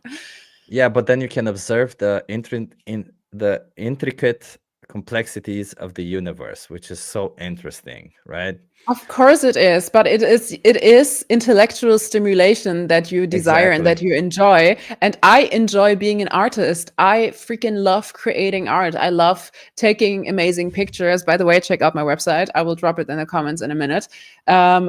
Because it gives me joy. It makes me happy. It gives me something. It fulfills me because it creates something new. And it is something about the human mind that really likes to be intellectually stimulated, which is nice. But for me, that's not enough to justify forcing someone into existence. So just that they can have some intellectual stimulation. Maybe not even all people are doing that. Not even all people are interested in going out at night, looking in the stars and having big thoughts about the universe. It's not everybody is like us, you know what I mean? Or like you and I in that sense, or people in the comments who maybe enjoy that too. There are people out there who have like a really, really simple idea of the world and who are not thinking about any of that and who are sad maybe all their life or have like such bad conditions that they're living in their entire life. They don't have the capacity, the time to be intellectually stimulated. Like we are the top 0.0.1%. We have a roof over our head, like running water, everything. Like I think it's a very tough position to talk about that from. And you live in the first world, try living in the third world with the third world Sarah, then you'd That's be what I'm even more saying. convinced. I mean, That's I what I'm come from saying. Romania, from a very poor side of Romania. You know, I know what poor poverty looks like. Don't get me wrong. And I have seen. I can't say that I struggled because my parents were pretty successful when I was young. They're not very successful right now, but they were successful then. So I can say I had a lot of struggle. So I can understand when there's struggle, it's a little bit different. But you know, that's all situations of context, right? For me, if I see it as I don't think first of all, I don't think forcing somebody into existence, well, we can use it in the context of what we do to animals because we're kind of doing it in a sense where we're abusing them, and the force is just to emphasize the I guess the lack of consent towards all of it. But no child can give consent to be born, and that's the forcing part. Yeah, but it's not. There's no such thing. There can never be existence without forcing somebody into existence. And that's the point. Yes, that's the point. I don't think that's necessarily a good point. I don't know how to put it. I don't think that's because like, you know, it's easy to dismiss existence, of course, when you have had it and you're like, I think of in a sense of because you can't imagine what it is like probably to have non-existence because it literally means nothing, right? It's null. But then again, it's like I don't sleeping know, without dreaming. So I kind of have an idea, like there is just nothing to be subjectively experienced. It's nothing. It's like when I fall asleep in the evening and I wake up 6 hours later and I've not dreamt anything in between. That's what non-existence must feel like. So it's like a test phase for death, maybe, when we sleep. The way I see it, existence or non-existence is just, there just are. There's no positive or negative to them, right? We can ascribe positive or negative connotations to the fact that they suffer or they don't suffer, but existence in itself just is or isn't. There's no good or bad, right? So you ascribe, I guess, a sense of negativity towards existence by saying that there's a possibility of suffering. There's not a possibility, but a higher probability of suffering. Well, I mean, there's a guarantee. I mean, everyone will get sick at least once in their lifetime. Yeah, everyone will lose a loved one at least once in their lifetime. No? Yeah, fair enough. But you never know if, like if I were to ask you, you could say the same thing about love, right? You grow up, like, love is something that you can, let's say, you have some form of grasp, right, over it, right? And all love ends in suffering, regardless, unless you are with somebody and you die before them. All love ends in suffering. Does that mean you should never ever love? Does that mean you should always run away from love? No, but I think that's also, we are biologically made to not to be alone. And I think love, as much as everything else in our life, it's like a combination of chemicals and a combination of chemicals and memories with someone, and also the physical stuff. If you can smell the other person, if they smell good to you, I think it's a combination of so many things. And I think we're drawn to it. We're drawn to want to love. We're drawn to want to be with others and to want to be a part of a group, if it's a loved one or if it's our family or friends or whatever. And I think. But you, as it the doesn't logical mean- person who would press the button, I'm sorry for interrupting you there, but you, Mhm. as the logical person who would press the button to not have existence at all, should also press the button for yourself to never love at all, because of the same reason. Exactly. But I the would same still reason. exist, and then I You would would still suffer. If exist. there, yeah, if But there you would be would- no love in my life, I would suffer. So why would I press the button for not having love in my life? Because you would suffer even more when you have love. The suffering would be even intensified. How do you right? know? Because the suffering of losing a loved one is way greater than the suffering of never loving at all. I wouldn't agree on that. So I was more unhappy when I was I wouldn't say that, not in the past years when I was single. I was quite happy single, but I'm even a happier person in a relationship now. Like, I was happy before we had Tofu. I'm even more happy now that we have her as with us. We don't have her. You know what I mean? Okay. So it's I wouldn't say that in that sense that it's like a final thing. I think it's a very big philosophical question, and I think we can agree that there is no definite answer to it. And I think we can agree that there are good points for antinatalism, as much as there are points on the other side where I understand when people say life is a gift and suffering is not something that is something that we maybe should avoid forever, when the outcome is something that we otherwise wouldn't achieve without the suffering, like the growth of the person, the growth of the mindset, of the intellect, or whatever. But still, for me, it's when I have the option between having all this on one plate, like life, suffering, love, existence, the intellectual stimuli, whatever we just talked through, and nothing, I would always choose nothing. Interesting. Yeah. Yeah, That's that. I guess that's where we differ more than anything, right? Because, yeah, to me, I just don't. Existence, again, I see it as it just is, not bad, not good. And yeah, suffering sucks. How you feel it, emotions, negative emotions suck. But the reality is, there's no such thing as negative emotions. It's all just in our brain. We all just make it. Tell that to a person that is depressed. I was depressed. I know what you mean. I know I've been depressed too. So I think it's a very delicate topic that maybe needs a little more room than this live stream. But I think it's a very interesting one too. I think it's a very interesting one too. And we talked about it so much when I was at your place already. So I know all your other little corners in your head and how you think about it. So I'm also, but every other thing that antinatalism provides, every other thing, the whole idea of adopt, don't show up, the whole idea of let's take care of the people. Adopt, don't breed, you mean? Yeah. Adopt, don't procreate. I'm sorry. Yeah, whatever. The name, I agree with it. Don't be forced to procreate. I agree with the procreative ethics, with more knowledge, especially for women who are a lot of the times feel like they're forced into a situation where they have to have babies. I agree with 100% all of it. I just don't agree with this idea of. So I'm plant-based when it comes to I'm what plant-based is to veganism. I'm that for antinatalism. But let's continue the video, and let's do it. I would love to talk to you more about the emotions and such. But let me ask you this: just one final question before we end. Would you, if you could choose between existence without emotions and existence with emotions, or non-existence, which one would you choose? You have three options this time: existence with emotions. Sorry, existence without emotions, with emotions, or non-existence. Still no existence. So no suffering involved. So yeah, but what's the point of existing with no emotions then? Just like a biological machine, like a plant? Knowledge. Why would you have to have knowledge? Why? I mean, you could still have a subjective experience, right, of the world. Okay, but how do you mean no emotions? No negative, positive emotions. You just walk through life going like, interesting. You're breaking So up. you are depressed all the time then? In a way? You're apathetic to everything? Oh, no existence then. No existence then. Also, I would still have needs to be fulfilled. I would still have own interests and desires that need to be fulfilled all the time. I would still have to take care of myself all the time, all the freaking time. I'm not up for that. I'm just not.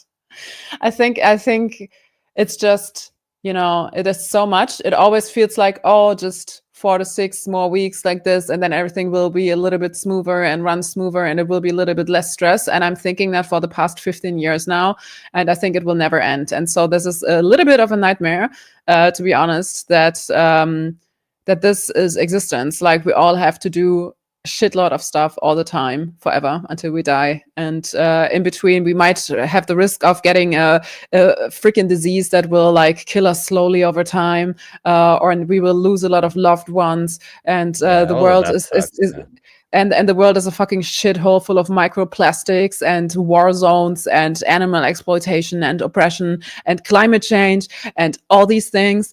And the world, to I be agree honest, with that the statement with the world. Yeah. yes, and to be honest, I feel so good about my theoretical children that I'm not bringing into this world. I'm doing that for them, to be honest, because I couldn't justify it. I could not justify bringing a child into this world right now, knowing that they will have to grow old in this planet and on this earth, in this timeline of the earth. I mean, yeah, there have been also other shitty times, like medieval, when they were like burning redheads and stuff. but I think it is still irresponsible, and I love my theoretical children like too much to force that onto them. Even if I would be able to give them like the best life, like financially and home living, school, education, blah blah blah, but still, yeah. The connections. I'm writing it down. Maybe I'll watch it. Yeah. Also, yeah, writing. Oh, yeah, and I will write down my website for anyone who wants to look at my art. So, but be aware, it's naked people, but it's art. It's really art. But antinatalism isn't the cure for anxiety and depression. That's kind of how I feel also, more, Joy. But it's this strikes. I think this conversation can go in so many different ways, and maybe we'll have this conversation some other time. But yeah, this is Alexandra's website, by the way. Other whole stuff. You can have a look. There's a menu. When you go to photo, you will see photo, book. You will see my book. Blah blah blah blah blah. Yeah. And if you want to buy vegan art, buy my photo book. It's all vegan. Not only the materials, but everything you see in this photo book is vegan, of course. And so go support vegan small artists. So if you need a Christmas gift. I'll just put on 2 more comments, and I want to say one thing before see this comment. James says, I'm with Alexandra on this one. And More Joy says, I won. With Chip on this one. What I want to say from this one, what I want to emphasize is that we can have discourse, we can discuss, and we can have different opinions. And at the end of the day, what's important is that, I mean, even if I try to convince Alexandra or Alexandra tries to convince me, at the end of the day, we're still discussing it, still not calling each other names, and we're trying to have positive discourse. And regardless of the topic, that's what we will continue doing. That's what we will respect each other, and we will, continue doing our best, because that's all it is. All the topics that we tackle, all of them, I feel like we need to understand that doesn't imply some form of obligation towards one side or the other to behave in a certain way. The topics that we tackle could strictly be intellectual, could strictly be exploring morals and values. They don't have to be more than that. Yeah. And I think it's always interesting, because last time we also didn't agree on this one, but it's okay. I don't like you less. So it's okay. Yes. Yeah. Okay. Now let's continue to watch the video. I want to see the video now. Let's go. Let's go. How do you feel about what you just watched? I don't do well with gore, so it was pretty tough, but not anything I don't know exactly. Yeah. So you've seen the stuff before about what happens to animals? I used to watch a lot of like bad farming practices and that kind of stuff. Yeah. And you don't like it? You said you don't do well with gore, right? Yeah. It's not pleasant to watch, but yeah. So, do you consume animal products? No. I'm vegetarian. Okay. I have eggs, but I don't have cow's milk or anything else. Yeah. Right. There was a bit there about the egg industry, right? Yeah. Right. Okay. Actually, here what we're doing is we are advocating for veganism. Do you know the word vegan? You know the definition? Yeah. What do you think it is? I think, well, it depends. I think for some people it's just like just not eating meat, like the textbook definition of not consuming animal products. Okay. But for some people, it's about like ethical food consumption in all manners. Because yeah, I mean, it's possible to be vegan and not an ethical food consumer as well, I think. But, yeah. Could be. So basically, Could be. I'm Yeah. just my face is all over the place, I think, because of her answers. But yeah. It's also great. Do you know the definition? Well, I think so. For some people, it depends. It's like this. It's like this. It's just like, okay. Yeah, but what do you expect? Like the education so far has been shit, so of course people think it's a diet or whatever. It's all Peter's Criticism is the fault. mindset. No, I'm sorry. Yeah, sorry, I accidentally pressed. Yeah. That's fine. Yeah, you're 100% right. Let's go. that rejects viewing animals as commodities. Yeah. And then from that mindset, a set of practices flow, right? So because you mentioned food, the food part of it is a main part because the food industry is the biggest source of animal exploitation, but it's basically a stance against animal exploitation. Do you think that's a good mindset to have in your life? Yeah, I think it's something that everyone should start working towards, you know. And I understand a lot of people have hesitation, but I think in every small way, the more you can be mindful of like the environment, the animals, the consumption you do, I think everyone should start working towards a vegan life. The environment, the animals, and then the consumption of animals. What is that the order that she said? I know she said the environment first and then the animals, which is like, huh. What do you think is stopping you right now? What's the resistance you're facing towards becoming vegan, adopting that mindset? For the most part, it's just like eggs are my only source of protein, just being vegetarian otherwise, and I have like other health issues like IBS and stuff. So I have a lot of restrictive diets sometimes, and eggs is kind of the only thing I have for protein. But I do Eggs. It's Eggs for impossible that protein? eggs. Yeah, it's impossible that eggs are her only source of protein. Like that's like, what are you stupid? Oh, I'm sorry. You should always ask the people, so how much protein do you need per day? And then they don't know. Yeah. And they say 100 grams. Let's see, how many eggs should you eat to get 100 grams of protein? Just freaking goddamn, eat tofu. Like, just fucking eat it. I ate so much tofu today. Amazing day. Okay. I ate one whole tofu. Yes. Not that much, but yeah.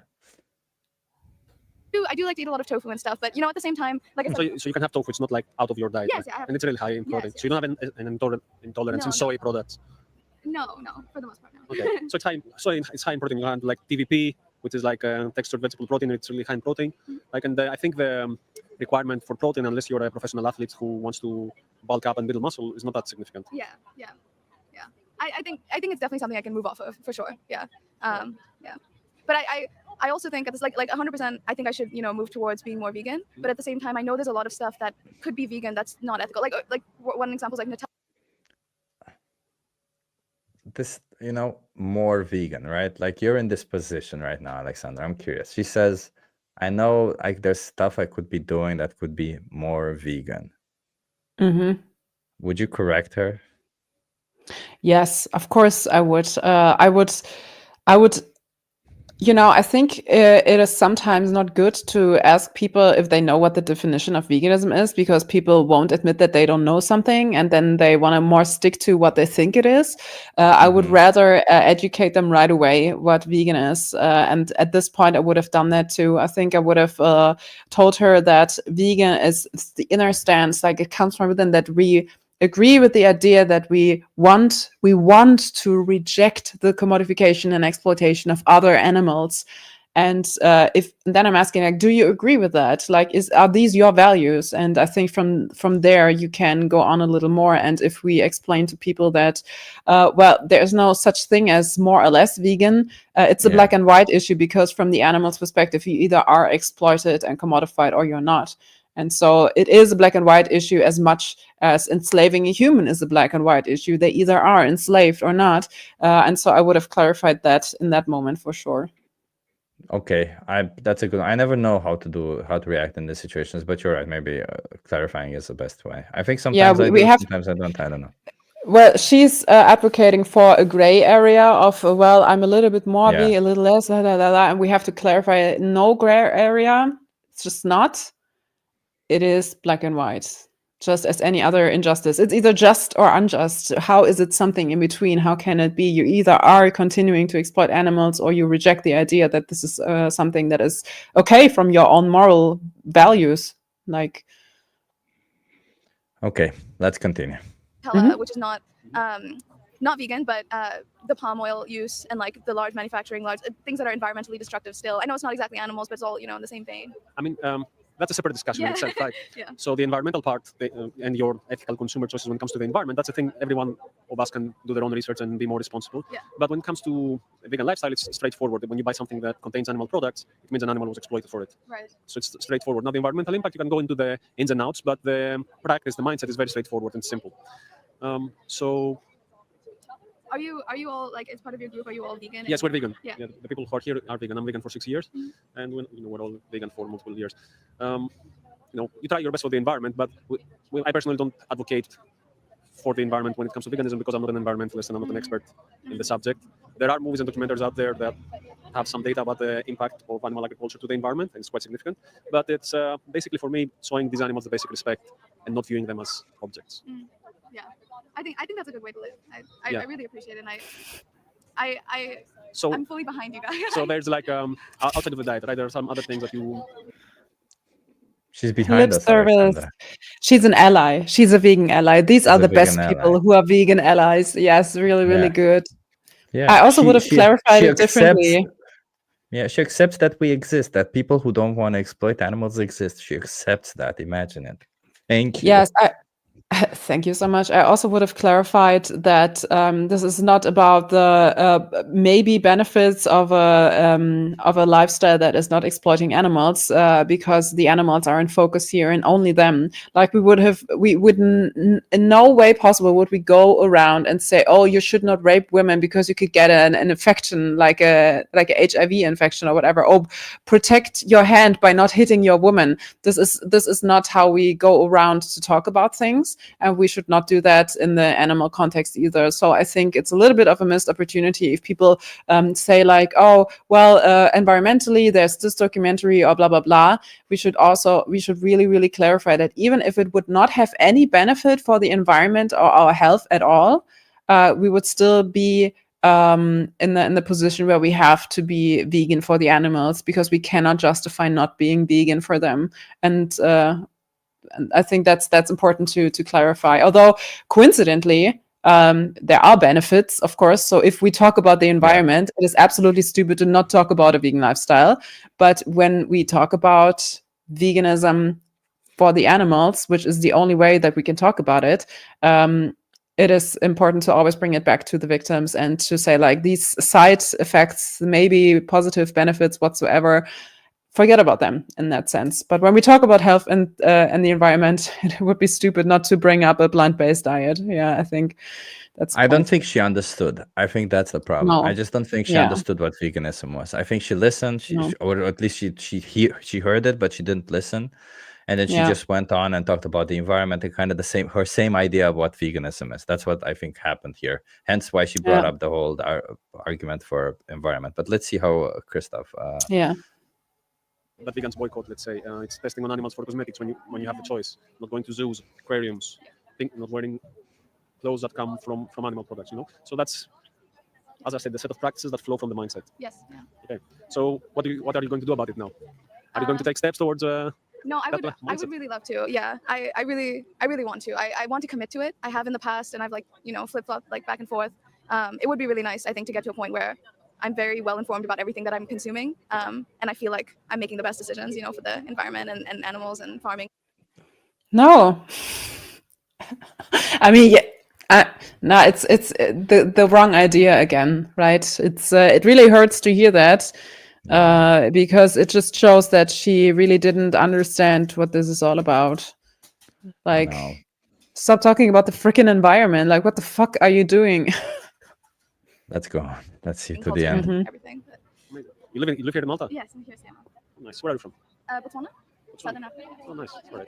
So I'm very anti-zoo, by the way. Anti-zoo. Yeah. So that's an element of the vegan mindset, right? Just when it comes to, as you said, the eggs, maybe it's a bit of a lack of I think it's a lack education of planning, and looking into it. Right. But from personal experience, I can tell you that when it comes to protein, and I've researched this, females, unless you're trying to bulk up, and even if you're trying to bulk up, you can be a vegan bodybuilder, right? There was a Brazilian vegan bodybuilder that won Mr. Olympia recently, so you can definitely do it. Just takes a little bit more planning, and if you respect these animals, you can put the extra effort. Yeah. What do you think? Okay. So I'm gonna give you a card that has 3 movies. It's called 3 movies WTF, And there are many resources outside of the documentaries that you can educate yourself further. Yep. All all of the things we discussed. Sure, Right. I appreciate Thank you. it. Do you guys? Yeah. It was nice meeting you. Nice meeting you. Do you want to know what we're doing here? Yeah, what are we doing? We are showing the. Okay. Okay, so I would have clarified it in the end even Yeah. more. Yeah. Same. I would have like when people bring up the environment, and especially if they bring it, let's say you bring it up once, you kind of just move on. Maybe they don't mean it though seriously, but you brought it up like 3 times. I would have just been like, yeah, but let's be clear. If for the environment, it would be good to kill people, yet we're not advocating to do that, right? So why it's not about the environment, it's about what we do to animals. We're here advocating for animals, not the environment. But, I think he did a great job. I just think she didn't listen. I think regardless of what you would have said, probably, because she just went and nodded her head like this. Mm-hmm. Yeah. Mhm.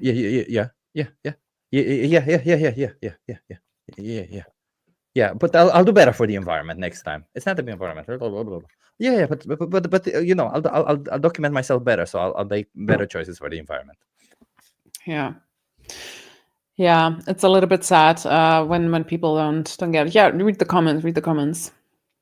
No, I just wanted to say, I don't know how much time you have, but I think we're reaching the 3-hour mark. I was thinking we watch one more video, then we discuss a bit and end it, so that we don't sit too long, because it's already. I also 3 hours. have to go to bed, because in exactly 12 hours, this little lady, she's running away now, is going to get surgery. So we have to be fit for that. Yes. Is your let's watch this video in the end, and then we'll. Industries where we use animals for our benefit. So anything like entertainment and meat and dairy and eggs. Okay. Have you ever seen anything like this before? No. First time. Okay. Yeah. Wait, do you think it's good for the animals, or what do you think? This is, for example, how they're slaughtered. Sorry? This is, for example, how they're slaughtered. Yeah. Like they put in a box, and they use a stun gun inside at the top of their head. Yeah. Yeah, and then after that they hang them upside down and they slit their throat. Sounds bad, right? Yeah. Do you eat animal products, or? Yeah. And why? I like how they taste. Like how they taste. And do you think? Not in this way. Yeah. Like, do you think the enjoyment, the taste you get, is more important than what they go through, or? I like the taste. That's it. You do. I understand. I used to like the taste too, but then I thought about what happened to animals for me to get that taste, and I thought it wasn't worth it. Do you think their life is maybe more important than your taste? Yeah. Did he say yes? I guess so. I mean, this question of is your taste worth more than their life, which is usually the question that we ask, right? I'm just trying not never say that question again, unless it's somebody who I see that actually would never answer yes, because a lot of people would disingenuously say yes, or would say it in a sense where they're just so disconnected from the whole idea. They're like, yeah, sure, I don't care.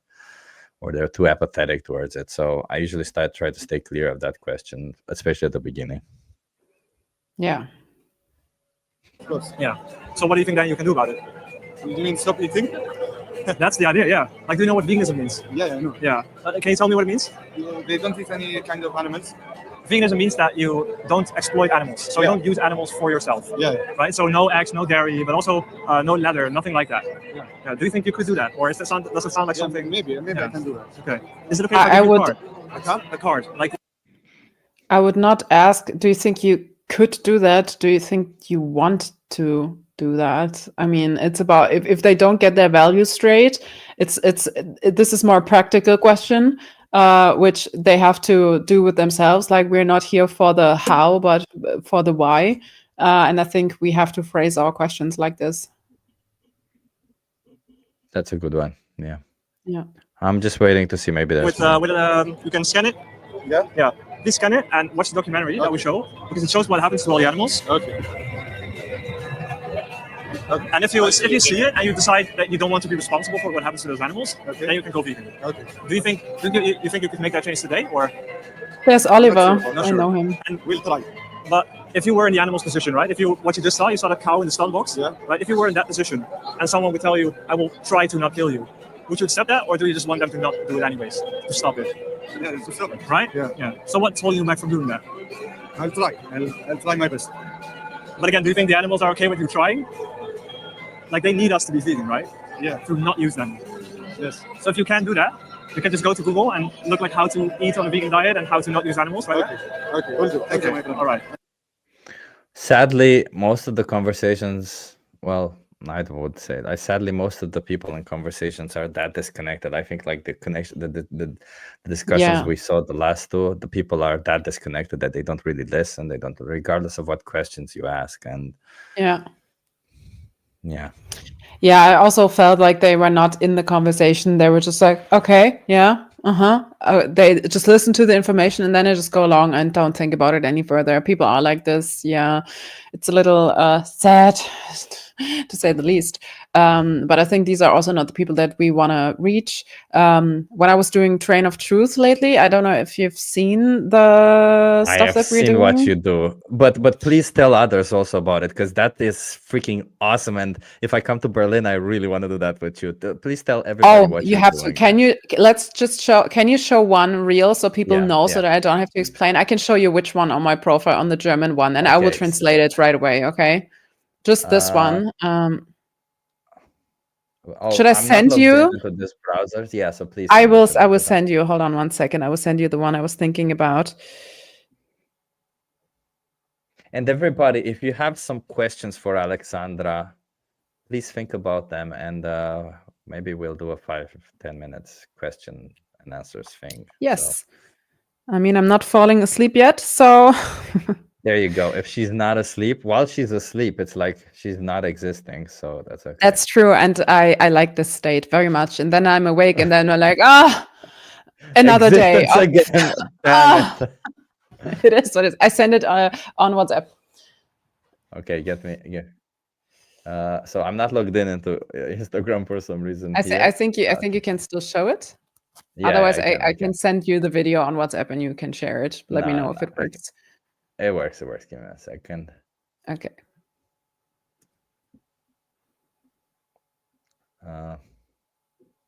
You have to start it from the beginning with sound, so I can translate then. Okay. It's just annoying that it doesn't start with sound. I will send it to you right now, because I think.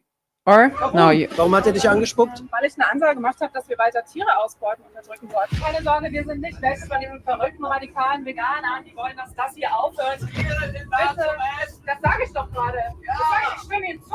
Tiere gehören unterdrückt und ausgebeutet. Wir finden nämlich, dass Tiere minderwertig sind. Jedenfalls bitten wir Sie jetzt hinzuschauen und weiter ihr Geld dafür auszugeben. Tiere sollten wir für immer unterdrücken. Okay, you can stop. It's enough of the real. Sehr leckere vegane Donuts.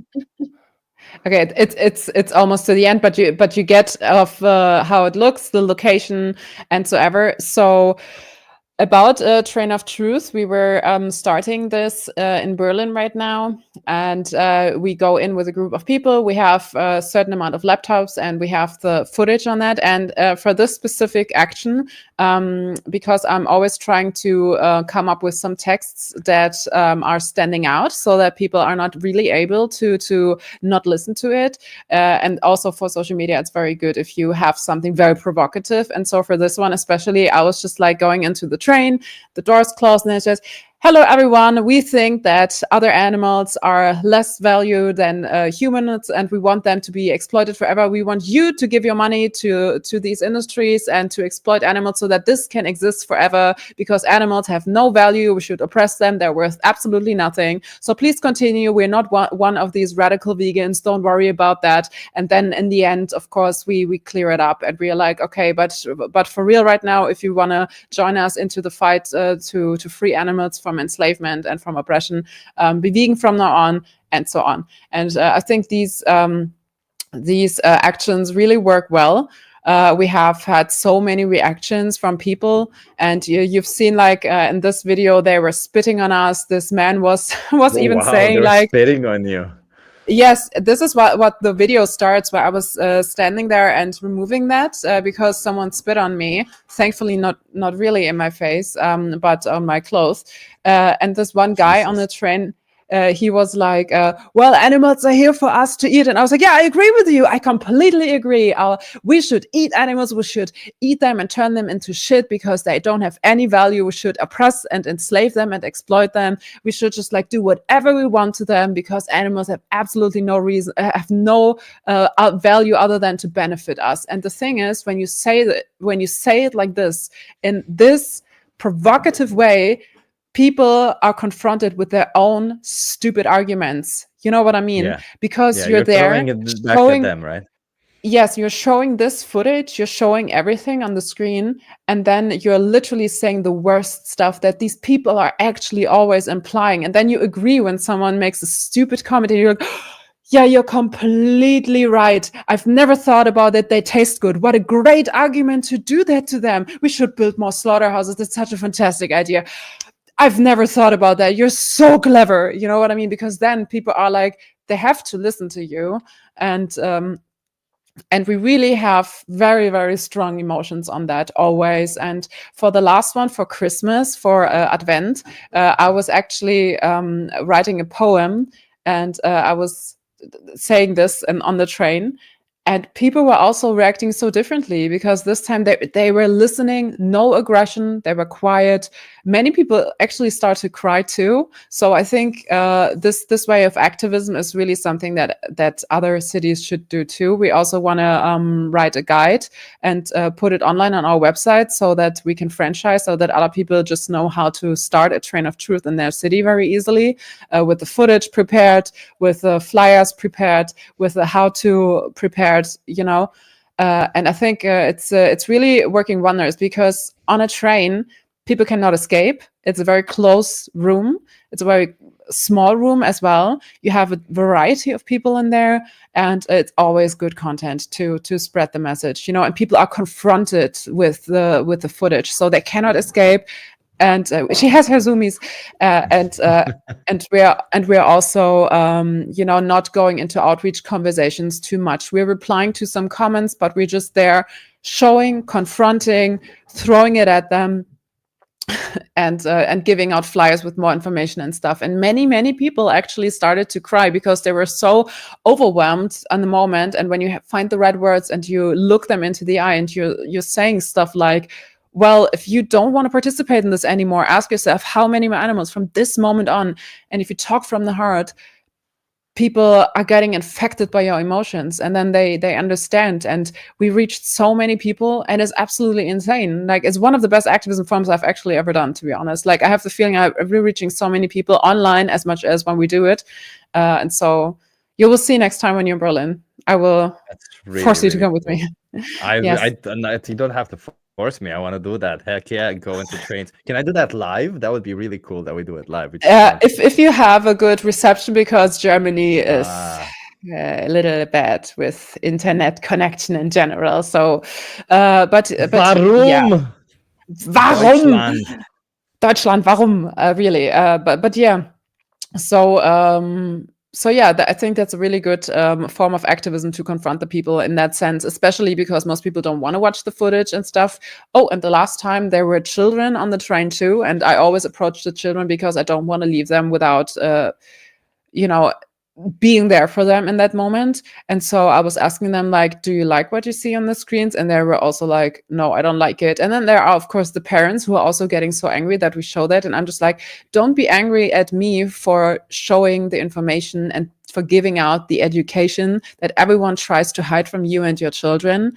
And don't be mad at me. Be mad at yourself that you are responsible for these pictures that your children don't like. We are just here to remind you that these are not your values, obviously. And so it's a very, very great form to reach people. Yeah. It looks like it. It does look like a really good form. It also looks like a form where you're going to get some shit from people because you're outreaching a mass amount of people. So I think it's a great form of outreach. Like, of course, all forms of outreach are good, but this one is especially good because you're spreading the message so horizontally that it's so great. Like, many people who have never been introduced, have never known, now they know, now they're introduced, and maybe with just one conversation then they go vegan or something like that, you know? Yes.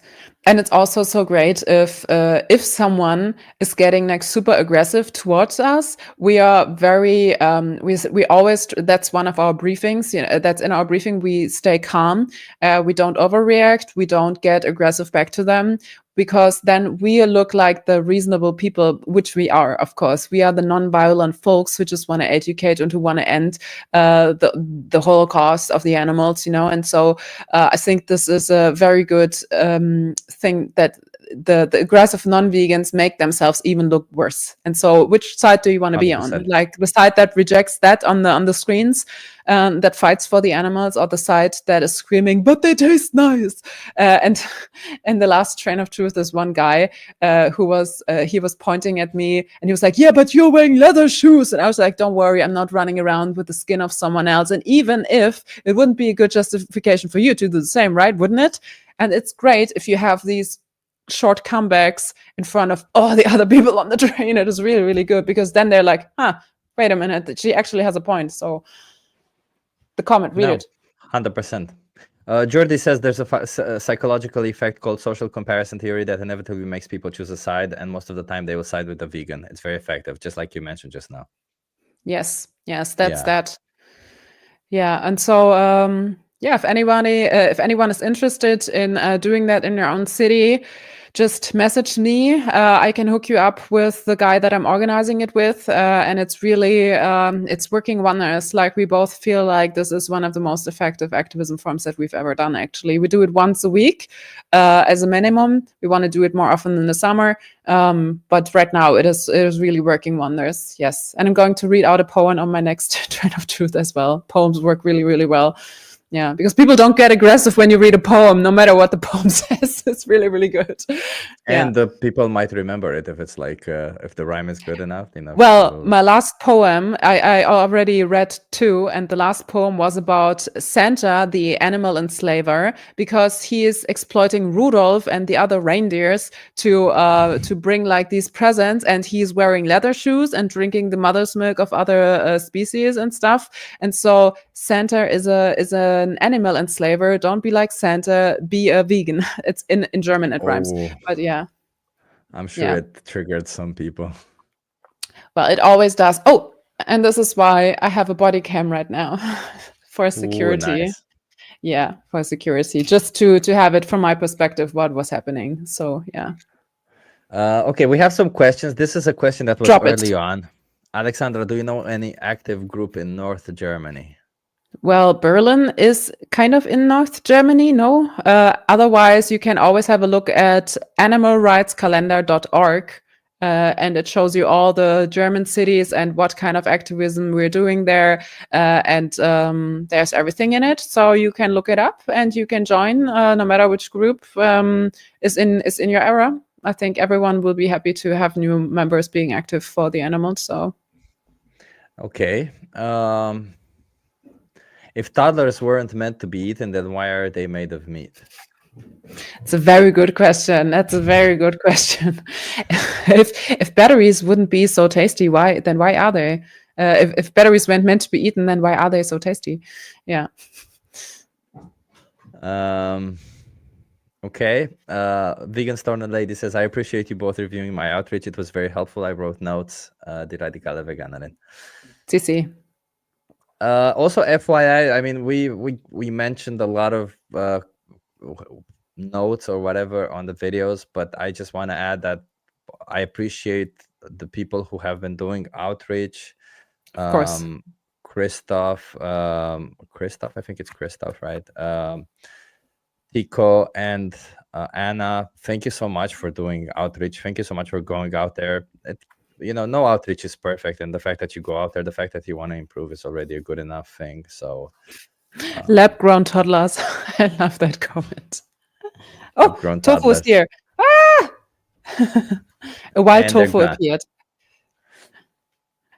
Yeah, I think that's it. I don't think we have any more questions. I mean, there's this question from Jordi. Roses are red, violets are blue. I'm vegan. Shut the fuck up, will you? But no, is that really a question? Exactly. No, never shut up. Okay, vegans, never shut up, vegans. Go on out there, speak for the animals, please. Of course, that's what we have to do, because if we don't do it, nobody else will do it. And so out yourself as a vegan, make other people vegan, do the bare minimum, which is make it visible. Like, just go on the street and yell vegan, and then you already made it more visible and annoyed some folks, which is amazing. Always say have a nice vegan day when you are saying goodbye at the cashier at the supermarket. Always just put it out That's a there, good make one. it visible. Yeah, always annoy the fuck out of people. Put stickers on your post box, put stickers on your door, put stickers everywhere you go. Just like make it visible, make the people not forget about the animals and about our moral obligation. Yes. Your folder that says "Be Vegan." I think you saw in my last outreach that I just held Yes. it in, and as I was holding people pass I by. think Yeah, this is a good outreach sign too. Just like be vegan. People freak the fuck out. I love it. yeah. I was thinking of. I think I said it in the stream that I'm gonna make a sign of something like, if you're not vegan, you support animal abuse, or something that really triggers some people or gets people thinking or something. But I'll think Yeah. about it. What exactly what it will say, and just sit there towards the end, because sometimes you're like tired of having conversations and you just kind of want to sit there and let just people pass. There's so many, like, that was my I problem. know That's what why you I think mean. Yeah, sometimes you need a short break to just like let them walk through and just like get the message. I get it, because talking for a long time can be very exhausting too. I get and it. I it's get also it. that, like, hundreds of people pass by and only one stops or two stops. That's why I think your train thing is so valuable, because you're spreading the message so out there. Whereas that one person that stops, maybe they will have a good conversation, maybe they won't, right? So you're like, shit, Yeah, that's and not too people will good. But talk about it. People start talking about that on the train and when they go home, and they will think about it because they were not expecting it at all. And when you do it, like, just imagine sitting on the train on any day where you're not focusing on anything, maybe your phone, and then suddenly on the left, on the right, there are screens with a trigger warning. Someone says something very radical about animals, and all of a sudden you see fucking gore. You're seeing animals being decapitated. You see them forcefully being through whatever things, and then they give you a flyer. Like, we're not handing them out. We're just like, here is your flyer. Like, you take it right now and you read it. And even people are like, oh no, I'm vegan already. And then we high five them, social improvement officially. It's just like, oh, you're a good person, because you're vegan. Give me a high five. We don't have to take a flyer. You're educated already, And this is so, so, so, so great, because yeah, I think we've never reached so many people actually. Like, so. yeah, you're right. And also, if they're vegan, it's important. I think sometimes I want to give them, just for the sake of community, to join communities, to join doing activism. I think it's so valuable. I think at We the Free, we've had some people who joined just for the community, and now they're also doing activism. So that's just it. You never know how it, and you might start enjoying the activism. You start enjoying to be around people, and being around activists helps out a lot. Like, helps out a lot within understanding the Yes. vegan message well enough, within having enough conversations, within having enough questions and all that. Yes, and also to stay motivated, or not motivated, but to have the energy to get energy from other people who do the same as you, and who also have the same struggles, the same thoughts, the same whatever. I think it really, really, really helps. That's why I really love talking to you too, and love to talk about outreach strategies and new science and whatever works. That's why I love watching your outreach as much as any other outreach as well. So Yeah, I disrupted SeaWorld. Yeah, nice, Chase. Okay, well, nobody keeps asking more questions, so I guess we'll be going. Alexandra has we did some it. very important thing to do, so to some tofu Sleep. there. Not exist for a couple of hours. Yes. She needs to stop existing for a couple of hours. Only so I need a that break from existing, guys. This is what I'm going to say in the future now. If I'm going to sleep, guys, I need a break from existing. So good night. Yeah, so that the minute when you start existing again, existence feels a little bit more manageable. Yeah, that's true. That's true. And tomorrow we're going to take care of Tofu and her Good little luck.